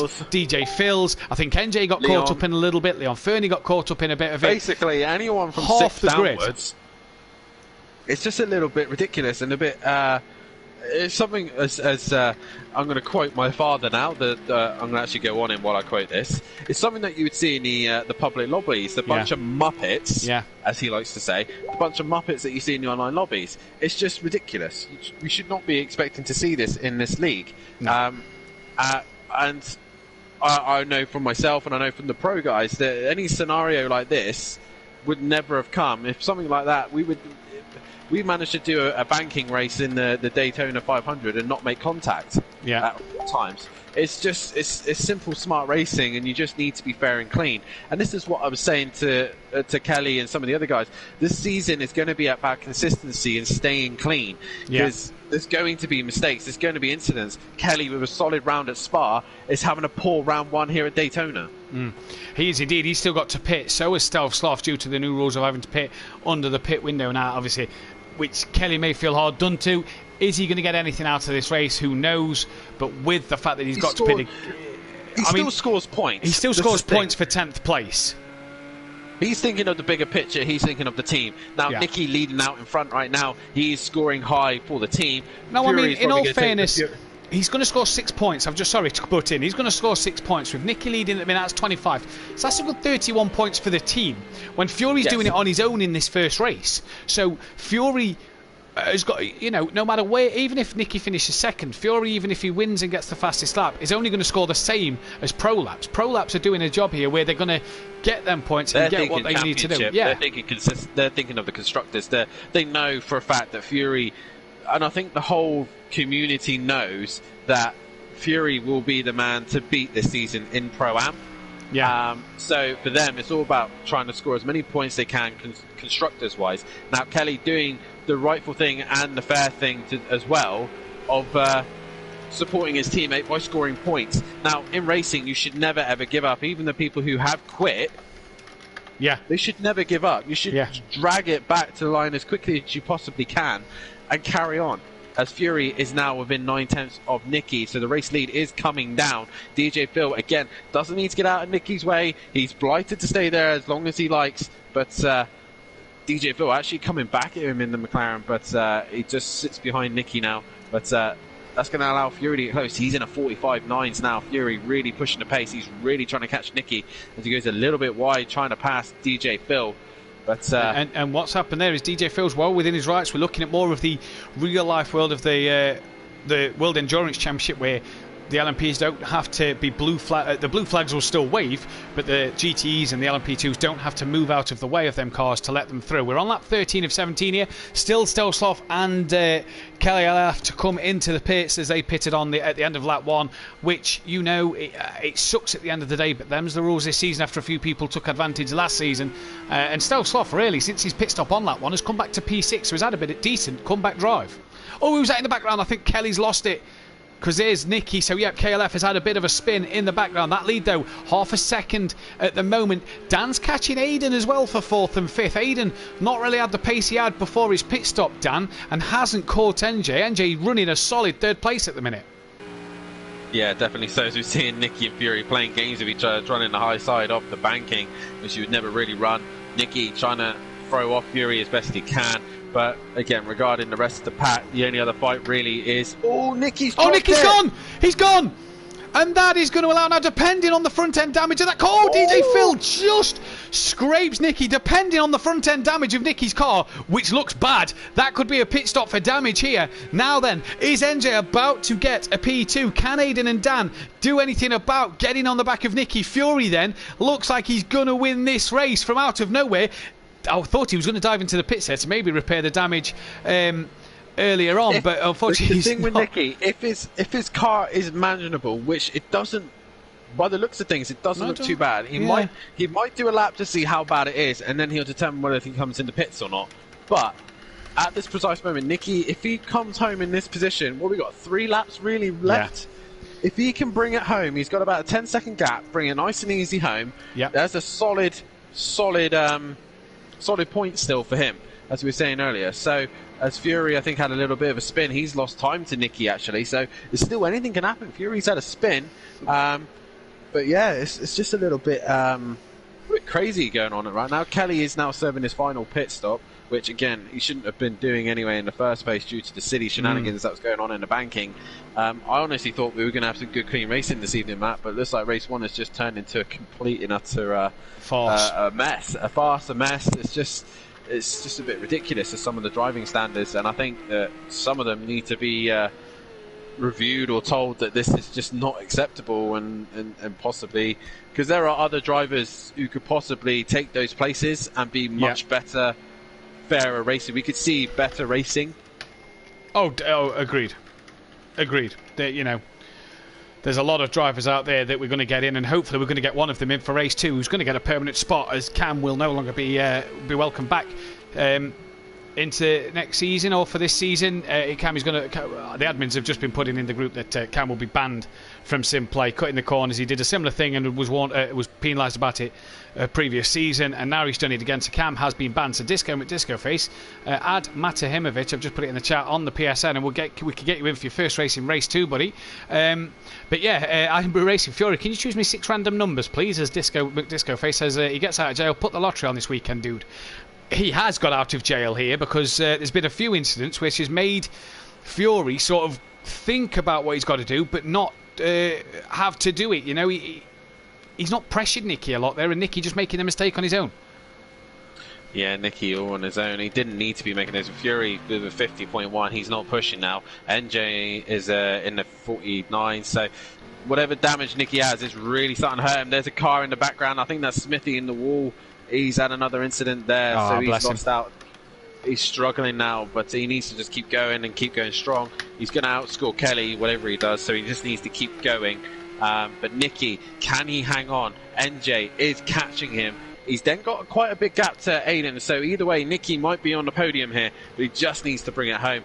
Daniel Francis is now onto the back of Aiden. This is going to be a great fight between Lamborghini and Porsche 911. Can they get himself to fight each other towards the end? Should be an interesting fight towards the latter part of this. Oh, Daniel Francis just missed his breaking point by quite a margin. Aiden just hanging in there as well, but can NJ catch onto Nicky? I think it's a matter of time until NJ will catch him. Nicky struggling with that damage, just bringing points home again, isn't it?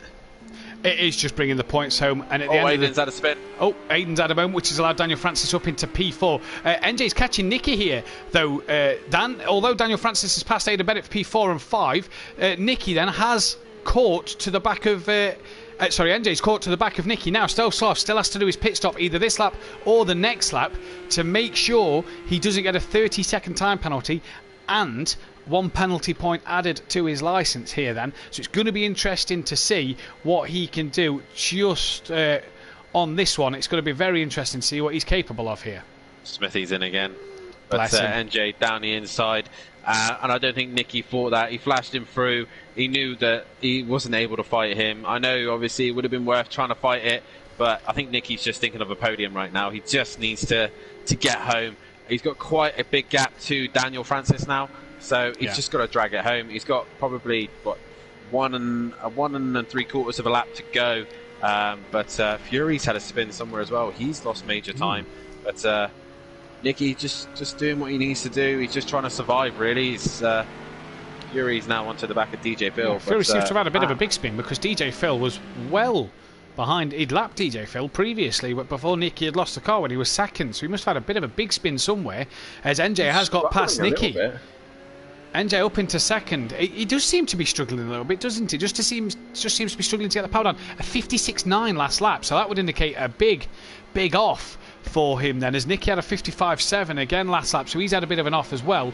But interesting here. I don't know what's going on tonight, mate. It's just a little bit odd. It's up and down. You don't know which way to look. I tell you what, Kelly could be on the back of Smithy if there's enough time. That gap's around 15 seconds there, so if Kelly can keep it going after Smithy's pit stop, could be in for a fight going on to the 14. So I think that's just about point scoring. Yeah, points for lap 14, 15. I think it's 15 by the 14 point something.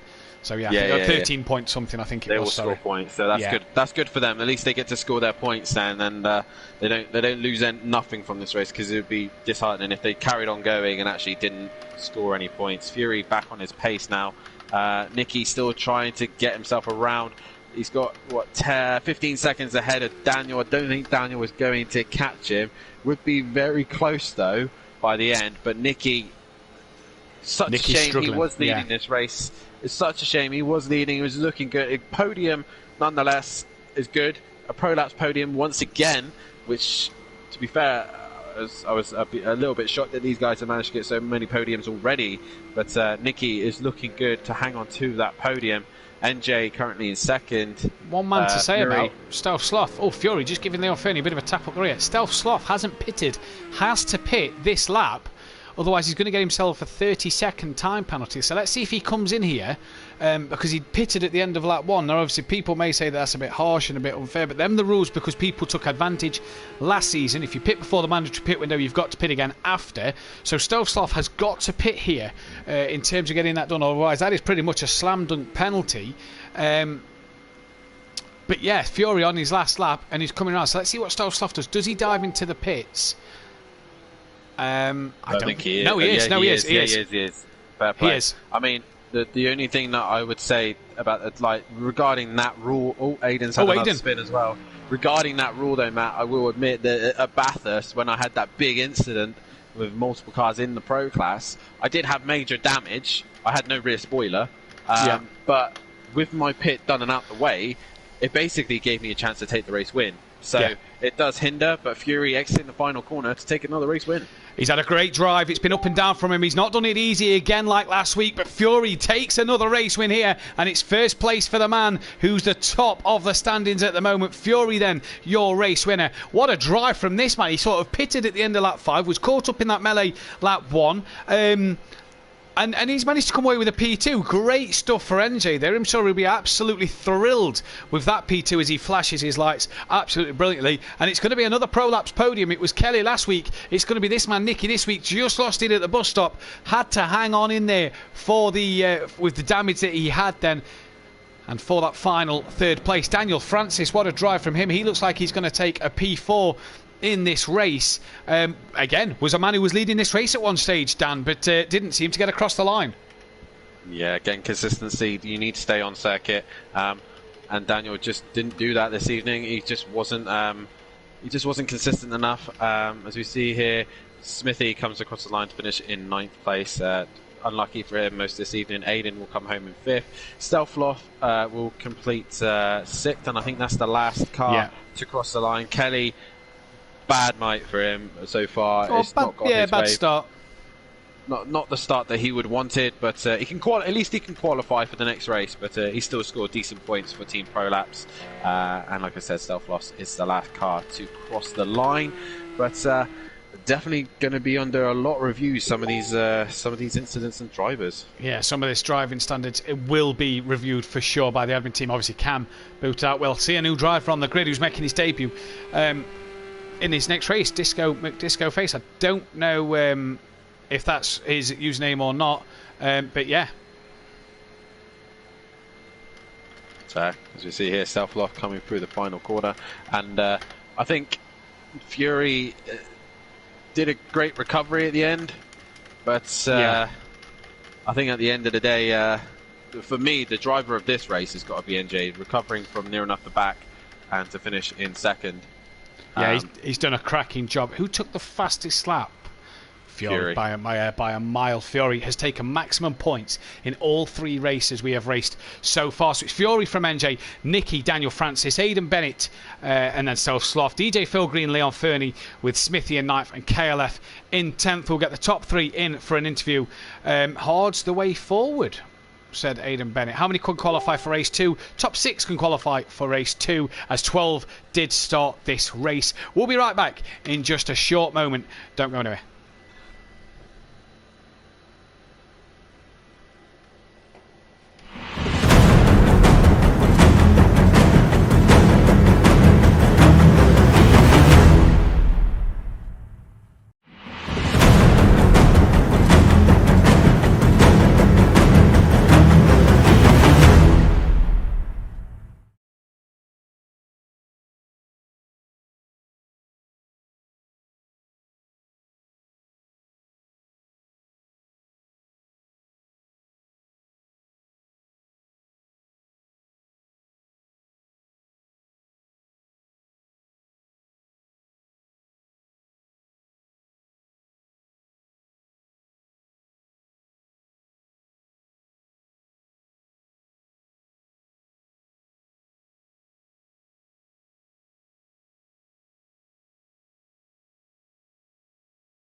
Getting hype when I aim up, elevating that game up, stepping up to the competition.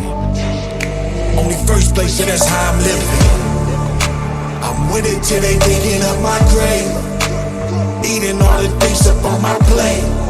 Game face when I step up into place.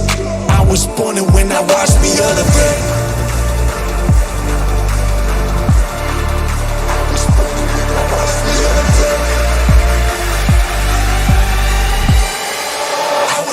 When I watch me elevate.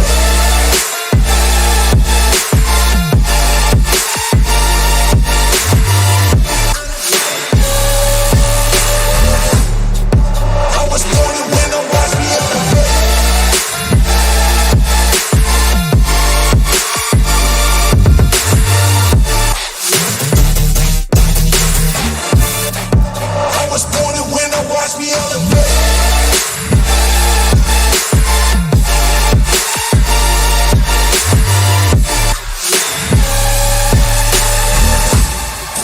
I was born and when I watch me elevate.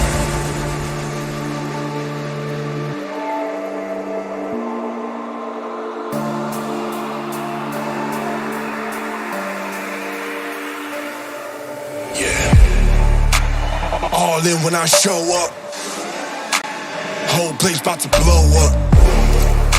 Superior to that competition. I'm in first place, yeah, that's how I'm living. I'm with it till they digging up my grave, eating all the things up on my plate. Game face when I step up into place. I was born and when I watch me elevate.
my pocket. Golden thing round my neck like a locket. Carve your name in my mind, 'cause you caught it. You caught it. You're golden, golden. Honestly, you know it. Meet under the street light at the so I could show you. You're golden, golden. Honestly, you're glowing. Meet under the mezzanine just so that I could show you. You're golden. Hey, you're golden. You're golden. Hey, you're golden. Golden.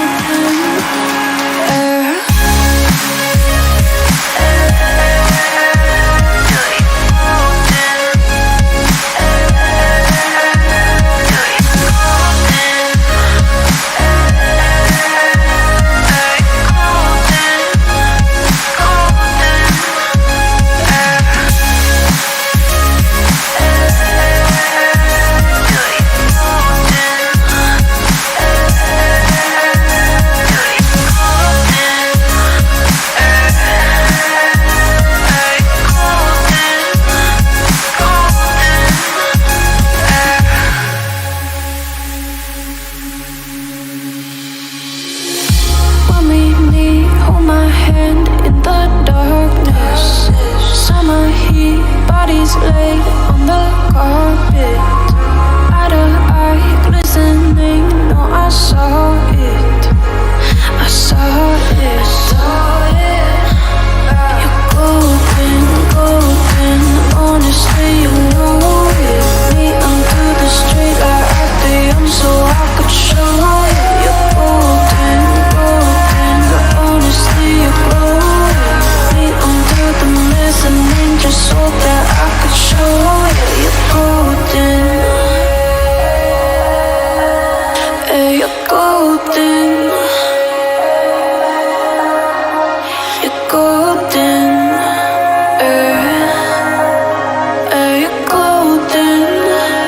Golden. You're golden. Yeah, you're golden. You know it.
Welcome back then, ladies and gentlemen, to the second race of the evening, round 4 of this season. And just before I get the interviews underway, Forever Forward 50 points in front now in the Constructors' Championship, and Fury has a 43-point lead over DJ Phil in second place in the title already after what was an interesting race to say the least. We've got Nicky in the chat with us, and Nicky, first time on the podium here at Simplay, and could have been a bit better.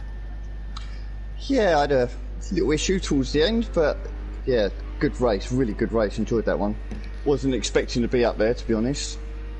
You seem to have the legs over Fury at the early stages of the race. You seem to really have the stretch on that Mercedes, which me and Dan was quite surprised at. I did make a few changes after qualifying, so I don't know if Fury was running high downforce, but yeah, I seemed to drop my downforce down. I was running, I will tell you, I was running 1 and 2 in downforce, so... Oh, wow.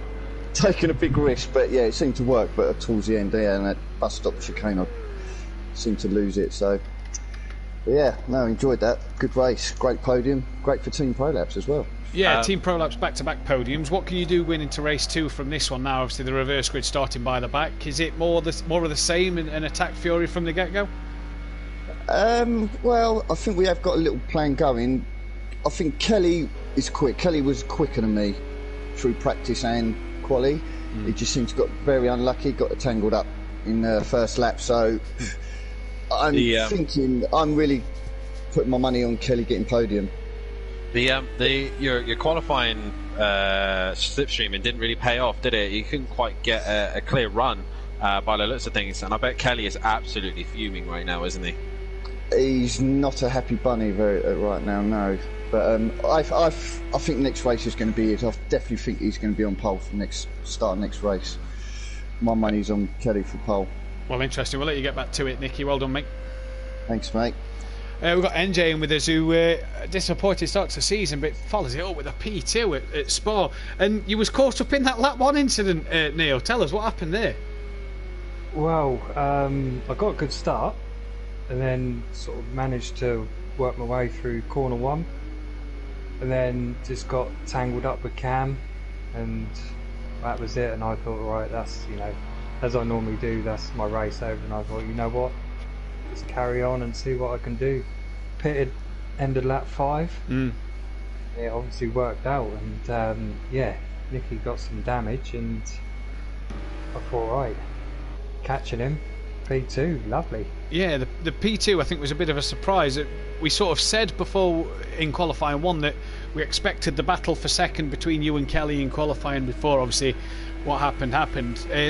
Don then kind of mixed it up a little bit and out-qualified yourself and Kelly, but you seem to have good solid pace after your pit stop in that first race.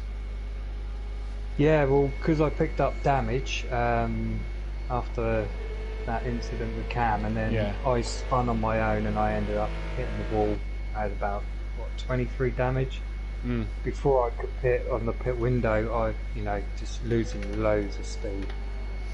And, what can you do, sorry, for in the next race? What can you do from going on to that next one? Head down and just see what I can do, really. Hoping, I'll be able to get another good position. Well, best of luck with it. Thank you very much. Mate. Cheers, thank you. And we've got the race one winner again here. Fury, maximum points for the 3rd race in a row. It's getting a bit easy, isn't it? Yeah, it's not. But no, I mean, Nicky was quick. He was so quick. I put too much downforce on to try and keep the rear slightly intact. Turned out it didn't work, and has now made it to the point where the rear tyres overheat, and I was spinning a lot more than I like. So a bit of changes maybe for race 2. Oh yeah, I'm definitely lowering the downforce. Fury, do you think this is your best opportunity in Pro-Am to just learn to be a little bit more patient and a little bit more mature with your racing style? We know you're a very quick lad and a very aggressive lad at times, but do you find that this is the best opportunity to learn to score points, learn to be consistent throughout a season, so when you do eventually make your return to Pro, you'll be a little bit more of a a challenger in Pro. Yeah, that's the goal. I mean, obviously the damage on Simplay makes it more, challenging compared to at Motive. It's like if you tap someone at Motive, you get that you can get away with it. with the stewards, but you don't get the damage. Yeah. So here at Simplay, it's a lot more focused. What's your plans for race 2? Obviously back of the grid, or by the back of the grid. Just keep going. Try and keep it as clean as possible going into turn 1. Maybe back off a bit, stay out of the way, and then put the pace in a couple laps in when I get the car warmed up. Well, best luck, mate. We'll let you get back to it. Good luck, mate. Well done. So, Dan, 3 drivers very happy with their with the pace so far. Well, I think we need to introduce the newest driver to the Simplay community as well as to the Pro-Am track. Disco McDiscoface is on in his BMW M6, a pad user running in the 176 car, replacing Cam, and is straight in for this race tonight. And his pace looking decent. Currently hasn't set a lap time. Oh, no, currently hasn't set a lap time. No, sorry. It's Dean who's on pole at the moment with the exact same lap as Don Productions. Yeah, but because I believe Dean done it first, he gets that pole position. So Dean looking good at the minute for pole. Missed out obviously due to his ban of the incident of turn 1 at Spa. But as you said, Disco McDiscoface in the BMW, which we know in the right hand can be a race winner. We know Mazda really likes this BMW, and I believe he was saying he was doing 45s in this car. So possibly he could give maybe Fury a bit of a headache, maybe Nicky and a few others as well. So let's see what Disco McDiscoface can do. Always in the chat, always in the comms. Yeah. Let's see if he can put his driving to the style. Pad user, we know pad drivers can be very good. Sutty has been very good on the pad. Jamie is always on the pad and has always been up there in the pro category as Disco McDiscoface crosses the line. Does a 49.2, so I think he's still, obviously with no practice, no nothing, he's just jumped straight in and done quali and a race. It's definitely a challenge of him. It is a challenge for him as Leon Fernie has gone pole position at the moment, so a good time from Leon Fernie, 7/10 quicker than anybody else. And interesting to see here at the moment what Dean can now do. Just looking at the time, Kelly went purple sector 1, no improvement through sector 2, and he's on screen now. What's he going to do in sector 3? This is going to be the interesting one to keep an eye on here, as the top 6 can't qualify, so it allows 8 drivers to qualify in this one. Smithy goes quickest with a 46.9. It's a good lap from Smithy. Dean back up into second, not for long though, as KLF 5 thousandths of a second off the back of Smithy. Leon Fernie, Argent, DJ Phil and Disco McDiscoface all on green laps. There was DJ Phil, I presume that's coming up. Here's Don. What's Don on? Don's on an out lap according to my timing screens, so let's see what these guys can do. Yeah, that's going to really annoy Kelly. He knew this is his best opportunity to probably get a pole position, and Smithy has just managed to pit him just at the end there. Leon Fernie coming through the bus stop and just trying to find the lead car, which is DJ Phil. So DJ Phil will be the first one towards the line. Yeah, Leon Fernie, sorry Dan, Leon Fernie, purple middle sector. Dean and Kelly as well, green sector 1. DJ Phil, green sector 2, as is Don and Disco and Argent. But what's DJ Phil going to do? Smithy's not out on track, and I feel he's going to miss out. Phil, only 7/10. Yeah, now, Leon Fernie is next. He's the one who's been improving towards the line. Can he go pole? He has gone pole position. Wow. For the meantime, who is next? I believe it's Disco McDiscoface. He crosses the line. He improves, but he doesn't go any higher. Argent goes to 5th in the Mercedes. He's not improving. So who's next? It's Dean. It's Dean with Socky. Look at Dean throwing it into the bus stop chicane. Both green on the first sector times. Dean improving in sector 2 as well. He's down though. According to my timing screens, he's got a sector best. He's a personal best in the middle sector, but he's down apparently overall. He's backed out of it. Now that's interesting. Kelly then, he's up on both sectors according to my timing screen. What's he going to do as he crosses the line? Oh, come on, can Prolapse get a pole position here this evening? KLF towards the line.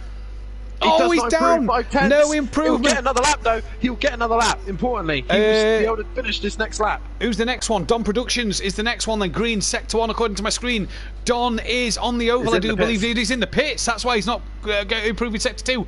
Who else is green sector 1? Leon Fernie, what's he doing? Leon He's Fernie will be the purple first sector car. 1. Leon Fernie, purple sector 1. The Ferrari is flying at the moment. And Oh is he my in for a God. pole position? This will be a kick in the teeth for Dan if this was to be the case at the moment. But Oh, Leon... oh, he thank binned God it! for that. Oh no, Ooh. Leon I'm sorry, Fernie Leon. could have been on for pole, but he's For my dropped pride, it. that was good. For my pride, that's what needed to happen. I'm sorry, mate, but that needed to happen for my pride. Argent then. Disco Face is a second up. He's a second up. Disco Face, no practice, nothing at all. Jump straight in, qualifying. Here he goes in the BMW. What can he do? 8th place at the minute. Like I said, he's a second up in his middle sector. Argent isn't too far Argent could behind. That benefit here Mercedes- from a bit of tow. a little bit of toe, but what is this BMW? What is Disco Face going to do on his first appearance here at Simplay? He goes It's fourth. Argent second. Argent goes second. At the death. Now, we're just down to Kelly. Kelly then, green sector 1 according to my timing screen. Let's see what he's up or down through sector 2. He's going to come into that timing line now. He's up even more. He's up even more. And Kelly here could be on for an absolute storming lap. Is he on for pole position? Let's wait and see what he can Come on, get Dad. here then. Kelly pushing it hard. He wants this. He wants pole. He's P4 at the minute. He's coming up towards the line. I can't watch. He's coming up towards the line. What is he going to be able to do as he gets to the line?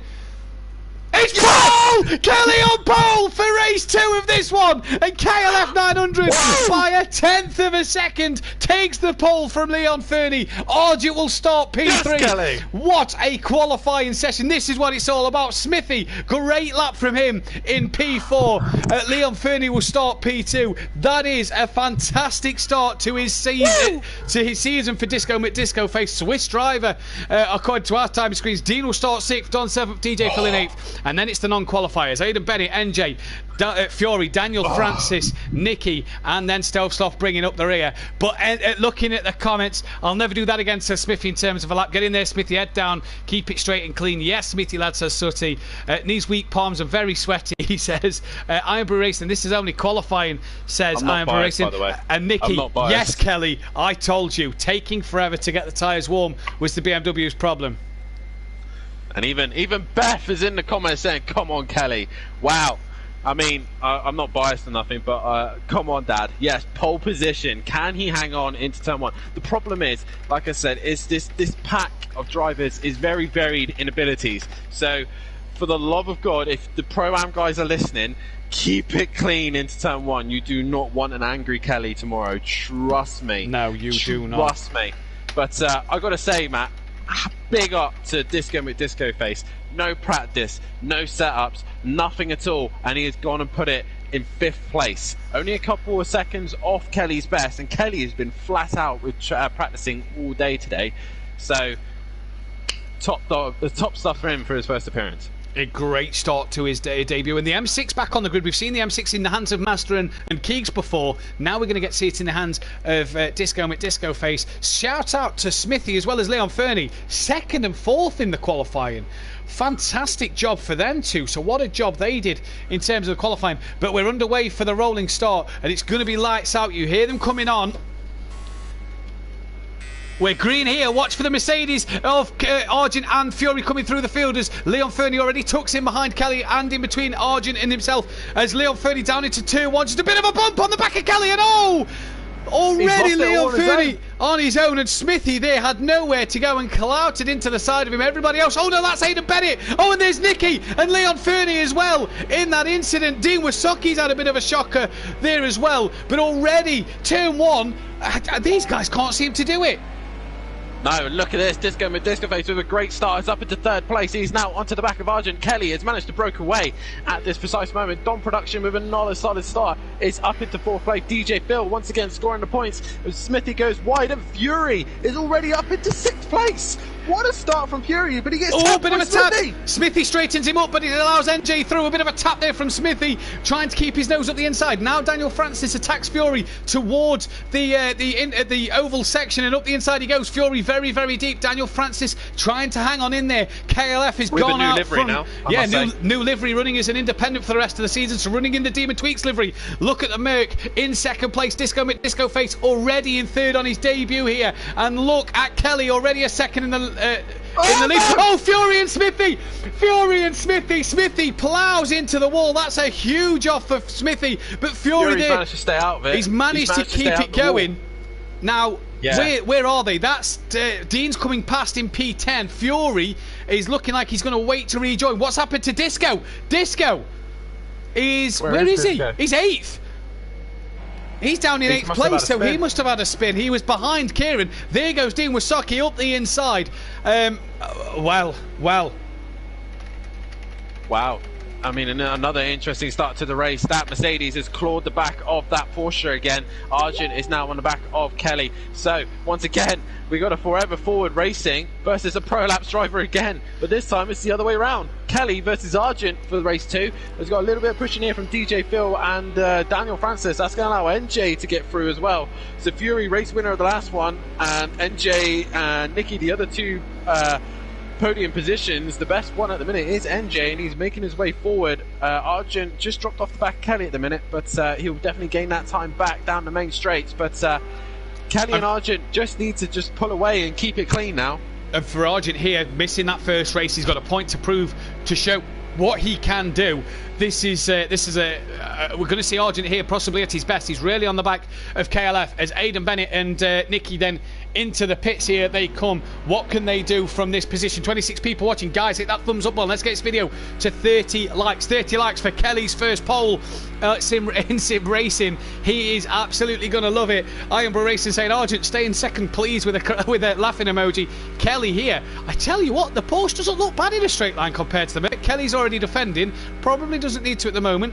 Argent just a little later on the brakes, and Kelly's deep. Argent's not exactly straightforward. Kelly having to stay off the power as Argent's going to look to go around the outside of him, the high side of him. Argent already quicker through that bus stop section, should have the run on Kelly, but the higher side isn't where you possibly want to be, or necessarily want to be. As you can see here, the Porsche isn't letting that Mercedes grunt get past it. I think the problem is Argent's going the longest way round. Is not able to capitalise on the grunt, so he's able to stay side by side. Here's the straight, and that's allowing Argent to get a little bit closer, but still not close enough. Kelly with the inside. The problem was Kelly was too busy defending for the bus stop already, so he already hindered his race line before he needed to, but he will retain the lead. This is where the Porsche should be stronger.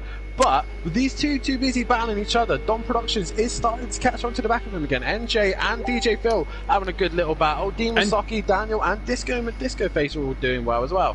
They are. NJ's got past DJ Phil. In fact, DJ Phil on the time screens has got back past ahead of NJ. So that one, bit of squabbling for 4th and 5th there. And I tell you what, these guys are doing bits at the moment. Oh, Dean in the background has had a spin.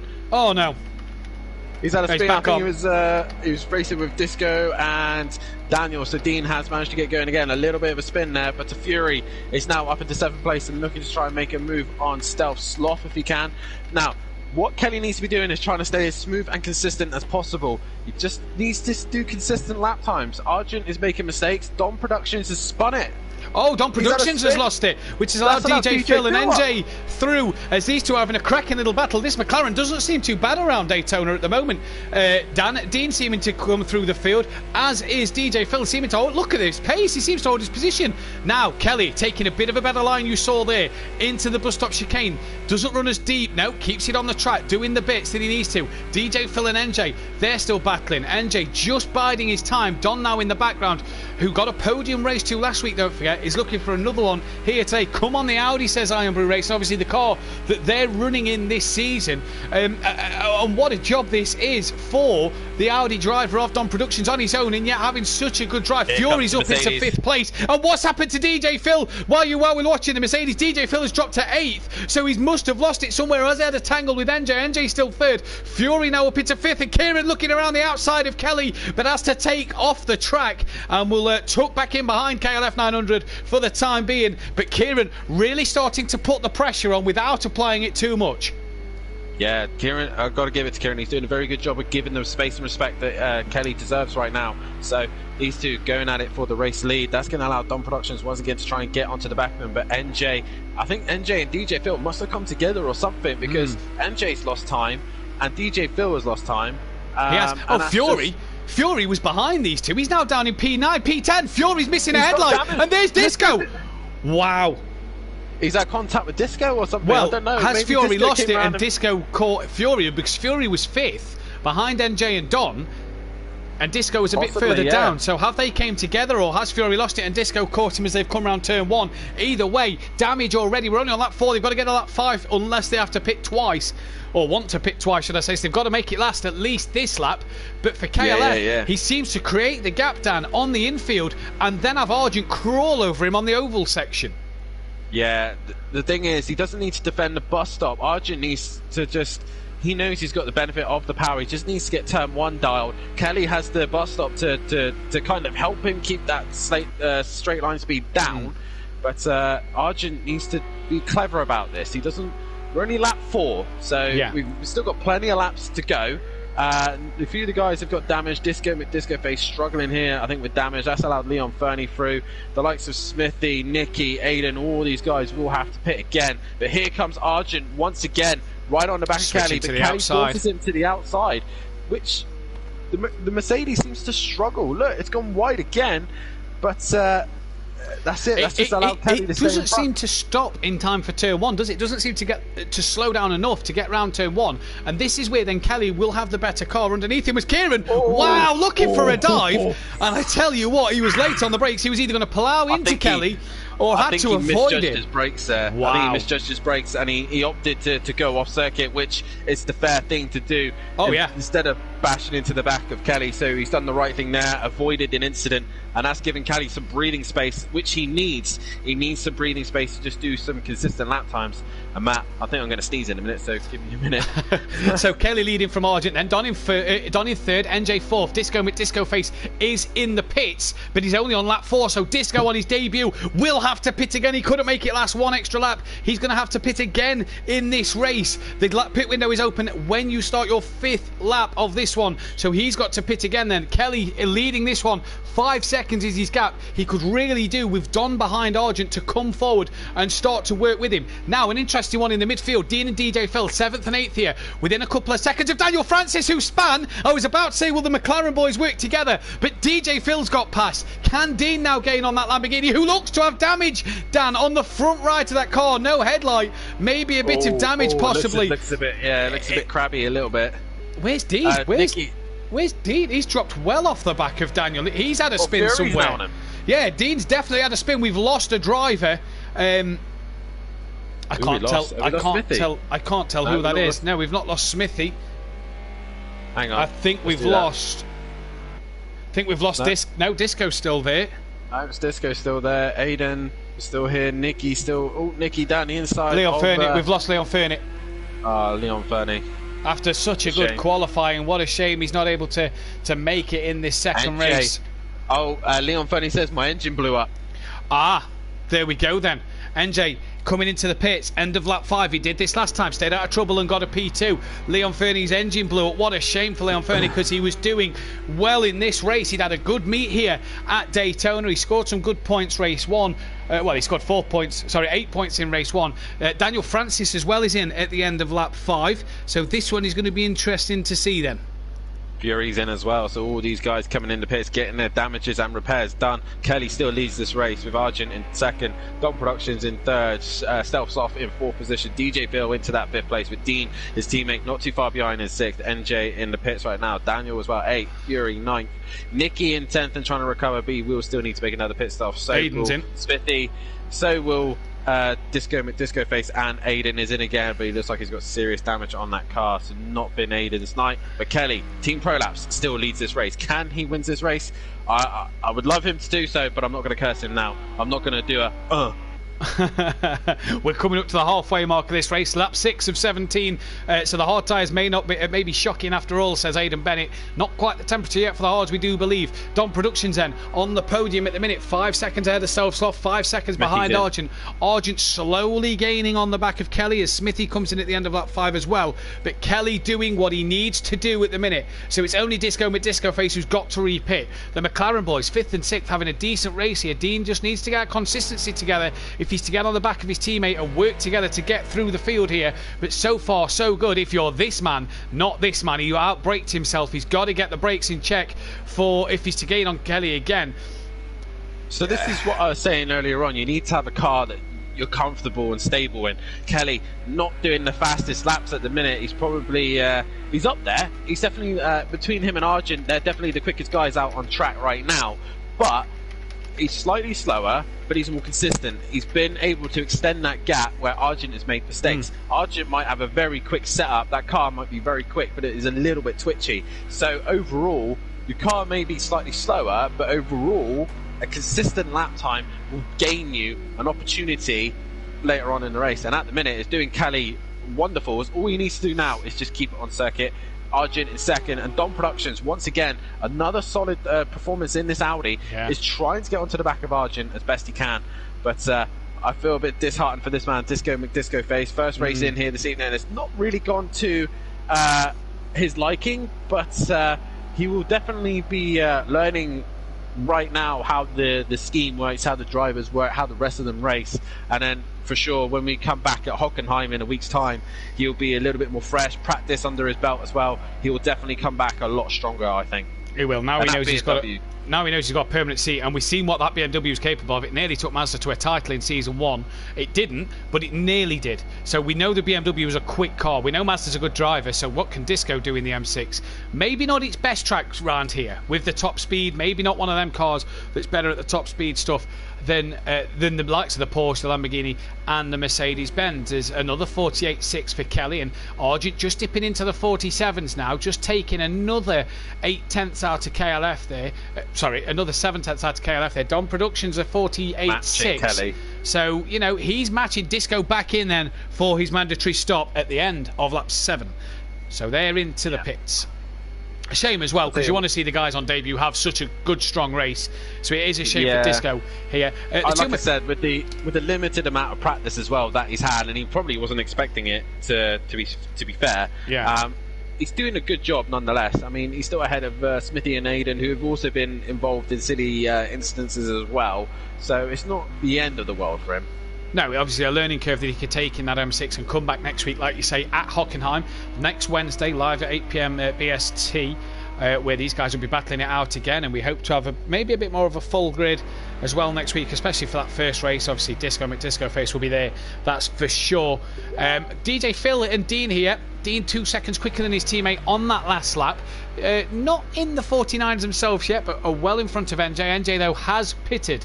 So NJ, you'd imagine, will capitalise over them two in the pit stop window. And maybe will capitalise on Stealth Sloth in the pit window as well.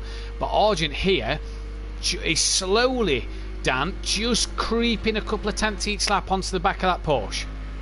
Yeah, he's definitely doing his well, he's not doing his personal best, but he's not too far off the consistency of his fastest lap time. But again, these two have still got to come in and do their pit stop. When they do so, it's a question. Both of their teammates have been in and done a pit stop.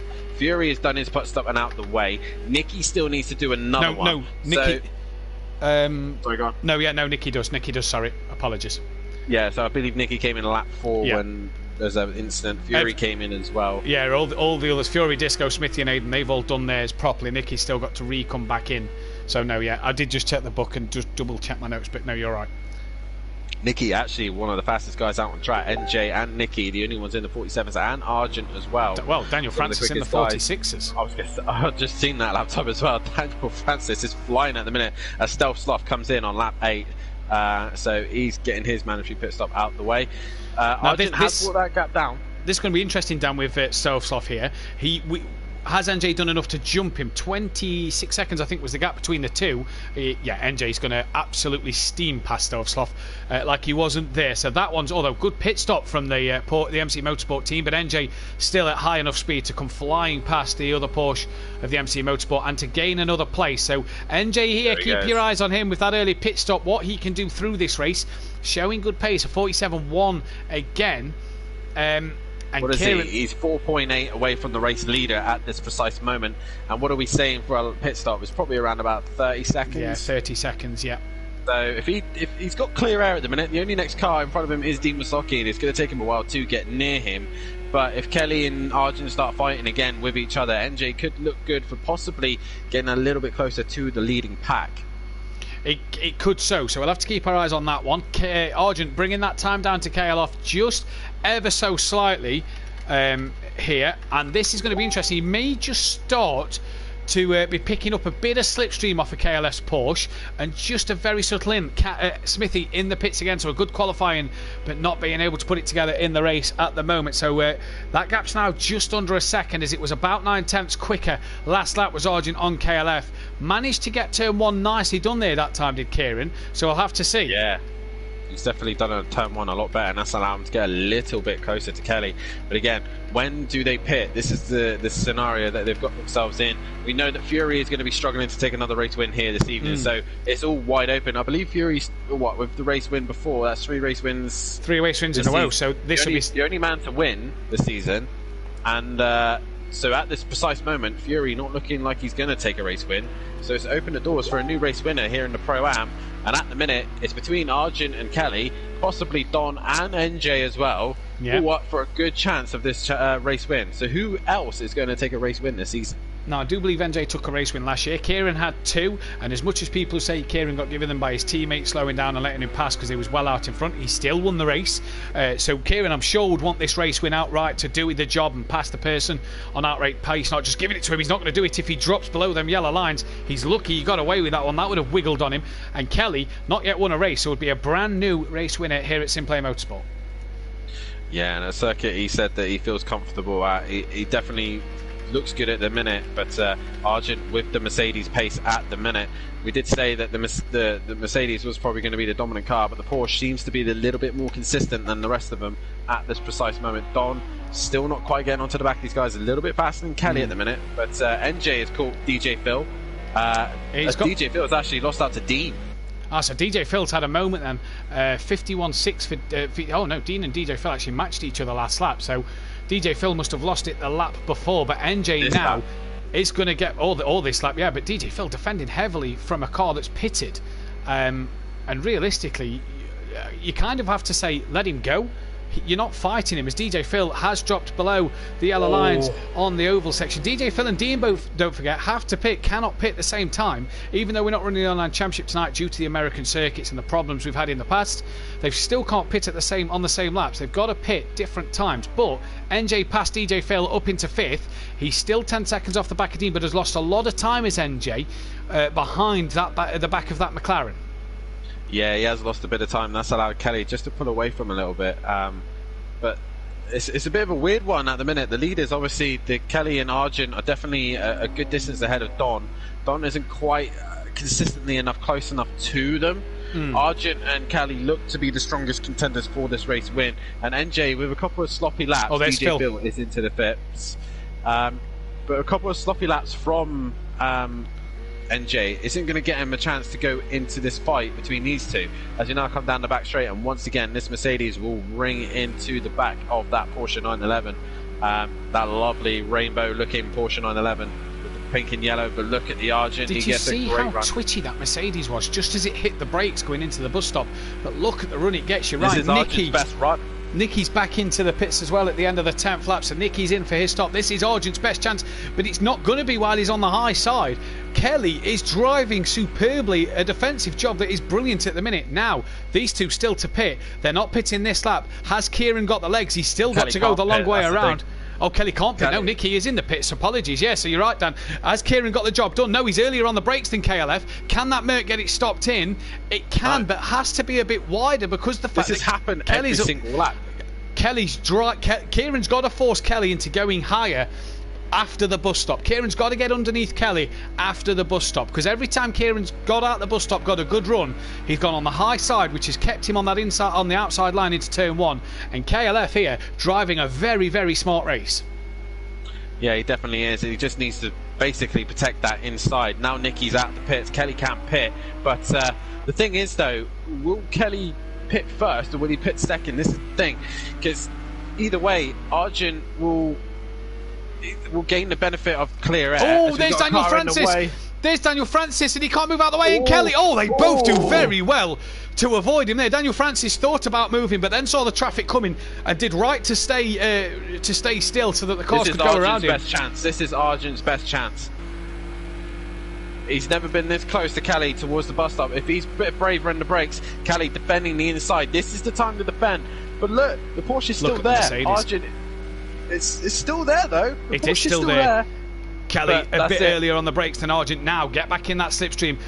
Job's not done yet. Kieran will be having nightmares about season 1 when he pitted here and went in backwards, got disqualified. Kelly now get back in that slipstream. Argent so far got And the he work is. done, and Kelly then tucks back in. We saw that Porsche gain on Fury's Mercedes race 1, and it's not really being dropped here in that slipstream. And Kelly doing a stellar job at the moment. Now, do these guys duck into the pits? Kieran goes to that inside line. Nobody's thinking of pitting this time around. Now this is smart from Kieran. Make Kelly go that longer way around, but the Porsche is hanging on in there, and is Kelly just looking up to the inside? He knows he brakes a bit later than Kieran. Can Kieran get it stopped into turn 1? The camera angle too close in as it pans out now. Kieran again very slow through turn 1. This could be Kelly's best time to pass him on the infield section. That Porsche looks stronger as Kieran then going defensive early doors. Kelly looking to attack the back of that Mercedes-Benz. I think that's it. As long as Argent keeps in a straight line, it's benefit Mercedes right now with that straight line speed. The problem is that Mercedes does look very twitchy. And if Argent manages to keep Kelly behind him, then that's a fair game. This has been a fair fight between these two, clean racing. But at this precise moment, it looks like Argent might have the legs now. And now with clear air, he's definitely faster than Kelly. As we see Daniel in the background just dropping it. Nicky is now onto the back of DJ Phil, who both of them passed Daniel Francis. So Nicky scoring points, though. More importantly, scoring points for Team Pro Laps while they're up in the top points at the minute. Yeah, they're outscoring forever forward at the moment. Kelly having a bit of a toe off of Argent here. Now, what can that Porsche do? He looks very twitchy. Kelly's really gaining on him here. He's had a poor run out of that yeah, he's got to. He must have. Onto the brakes, into the bush stop chicane. Kelly takes it just nicely within the limits, gets a bit wide maybe through that second bit. Kieran as well just pushing the limits through then the final part, but Kelly didn't get the run through the bus stop he'd have wanted. He took too much grass on the entry, and that's just unsettled the car. Now just before you changed the camera there, Kieran went very, very high. I don't know if he touched the wall, but went very high. I wonder if Kieran is starting to struggle. Has he burnt his tyres out or something? Because look, here comes Kelly yet again. Yeah, he's gaining on him a little bit, but Argent just seems to be a bit slow. He just lost 2 tenths in a straight line. I don't understand. Argent does a 47.5, but the time he's losing is I don't understand with these Mercedes. I honestly don't know what's going on. I don't quite get that. Kieran seemed, me and you over the week, Dan, 2 or 3 nights have proven that the Mercedes on the oval is a lot quicker than the Porsche. Yeah. I'm a bit baffled by what's going on. Has he tried the hard tyre? Is he going back onto the soft? Is that the way through at the wall? Come on, Kelly. He says, far better race too, says Gary 131 and Sutty Apex saying, great racing, boys. And it's interesting to see Kelly then really trying to get on the back of Argent. Dean Wasocki is just a couple of seconds ahead of NJ. Dean still has to pit here then. Lap 14 is Argent and Kelly on. These are about to start lap 14. Don, KLF, Argent, Dean, only them cars are still to pit, and Dean's staying out for another lap. Now, in terms of his race, he'd probably be better off letting NJ through. He's not in a race with NJ. Whoa! There's a car backwards. That's Smithy. No, it's not. I don't know who that is. It is. It's Smithy. Smithy. Oh, sorry. Wow. Yeah, sorry. I think it's stealth soft then. He's getting right out of the way there. Yeah, I'm not sure what's happened there. He's had a big moment as Smithy there. He's coming back, turning round now. Yeah, he's done well there. There's no traffic coming. Wow, he's got huge damage. NJ has got past Dean Wasocki then. Job done if you're NJ. Mace Gamer in the chat. Evening to him. I drove the Merc last Motive Racing race. It's extremely difficult to drive in the most difficult track I've never drove with the Merc. It's a nightmare. Been good, Gary. Good war between Kieran and Kelly. I love the Merc here, says Peace for Daniel Francis. 2 damage running for the points. So now then, this is crunch time. Kelly a lot quicker into the pits than Argent. Argent a bit too conservative, if you like. We've lost another driver. We've lost Smithy. Didn't get to 3/4 distance, so will not score points. But at the end of lap 14, Argent and Kelly in the pits. Don's managed to, he stayed out, so he's using the toe of DJ Phil, so he will stay out. So Kelly's jumped Argent. Wow. Kelly back in front. Kelly's been waiting. This is why he's been waiting. It looks like his pit strategy has panned into his favour. Has he got enough fuel though to get to the end? That is the question. With 11 litres, I think that's plenty enough for him to get to the end. Yeah. The other one to note, Disco Stu back in the pits, but Dean as well jumped NJ. Dean and Don still to pit. They've got to pit this lap or the next lap. NJ's nowhere near the leaders, so NJ's pit strategy hasn't worked out for him this time, but it was a fair crack at it though. It was a very good crack. I think he must have made a mistake. He was in front of Dean earlier. Dean's got his wipers on. There is no sign of rain. There is no rain around tonight at all. But he's got his wipers on here. Kelly then, I think Kelly's back struggling in with cold front tyres a little bit. of Arjun. He's just struggling with cold tyres, I think. Exit the pits. He's just looked a little bit squirrely, and Arjun just to be back on it much quicker and earlier. So, see Kelly on the brakes multiple times. You see it on the front of Arjun's car. You can see the lights flashing like mad. So Kelly, he's probably got an absolute heart attack. Oh wow, I shouldn't say that, but his heart is probably pounding like mad right now, and he's trying to hold on to this. Oh, Disco's lost it. Disco's lost it again on his own, but he gets it going again. But Kelly, I've got to say, Arjun is reeling him in.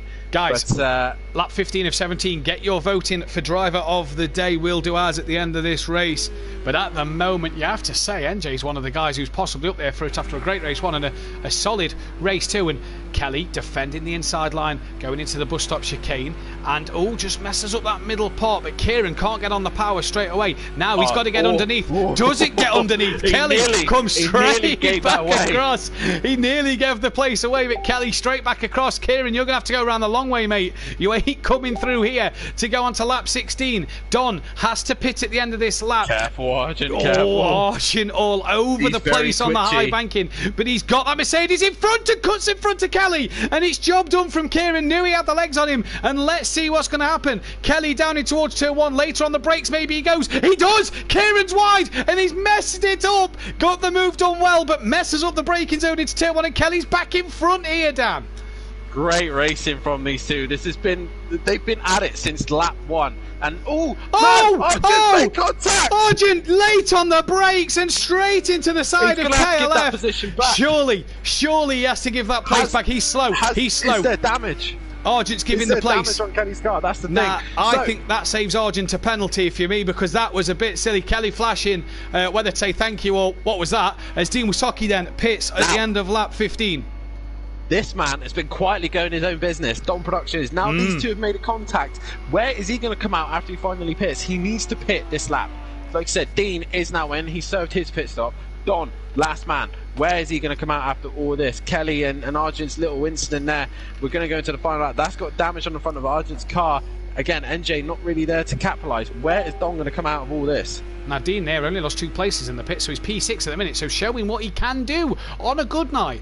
Dean Wisocki at the moment, he's well in front of Nicky behind, is he?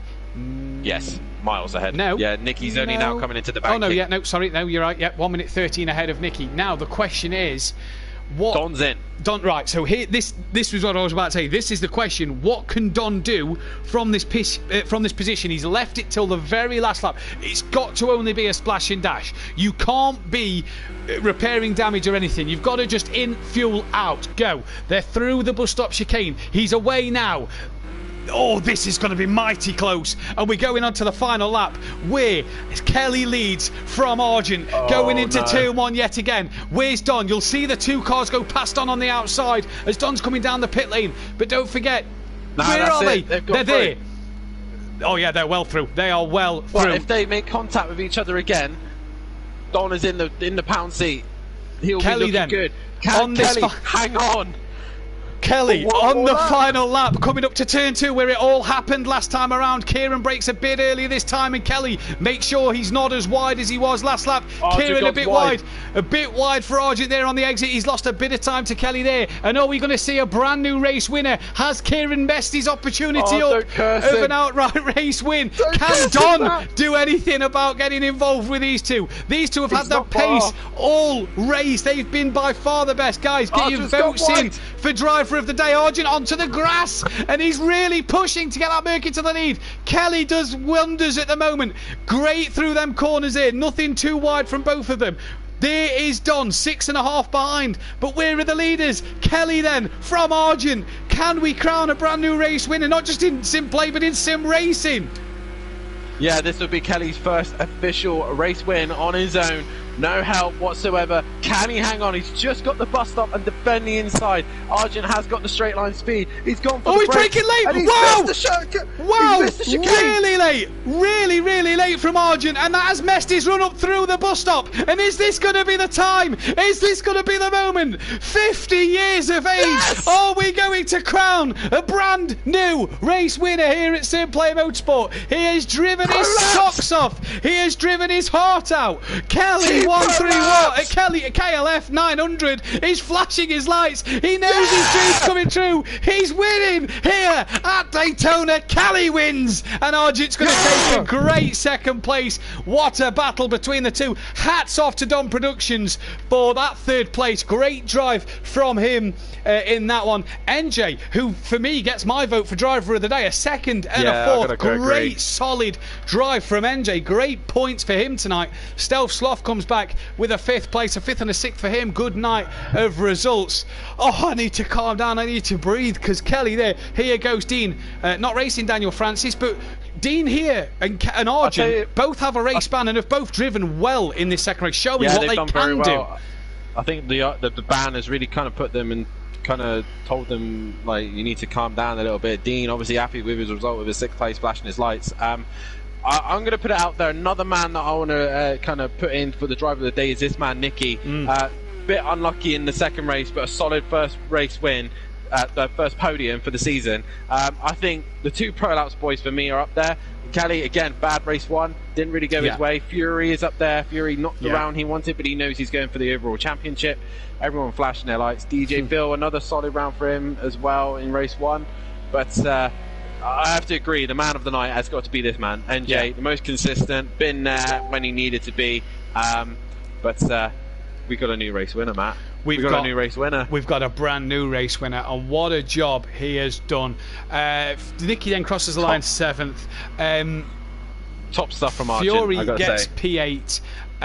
What are we looking at? DJ Phil's going to get P9. Daniel Francis has came home P10. Yeah, top drive from Kieran Argent. What a drive from him. Another big shout out to this man. Yeah, no massive shout out to him.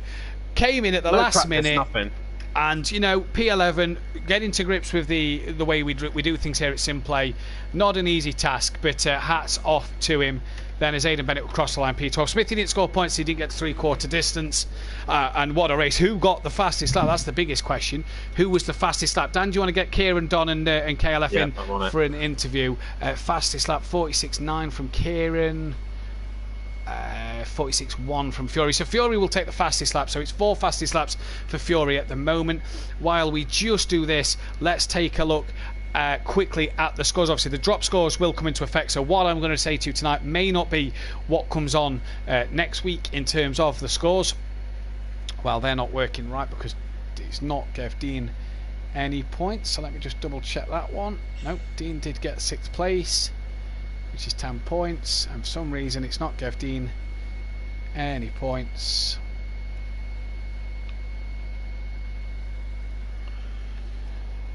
So oh wow! Sort this one out. Yeah, just an awesome night's worth of racing here. It's been absolutely epic. We've actually have the P3 man at this precise moment, Dom Productions. A solid night in the Audi, mate. Not quite enough to get onto the podium. You can see the leaders in front of them jostling and fighting, and in the end, you brought it down to 7 seconds. Not a bad end for yourself though. Any points? Yeah, so you, yeah.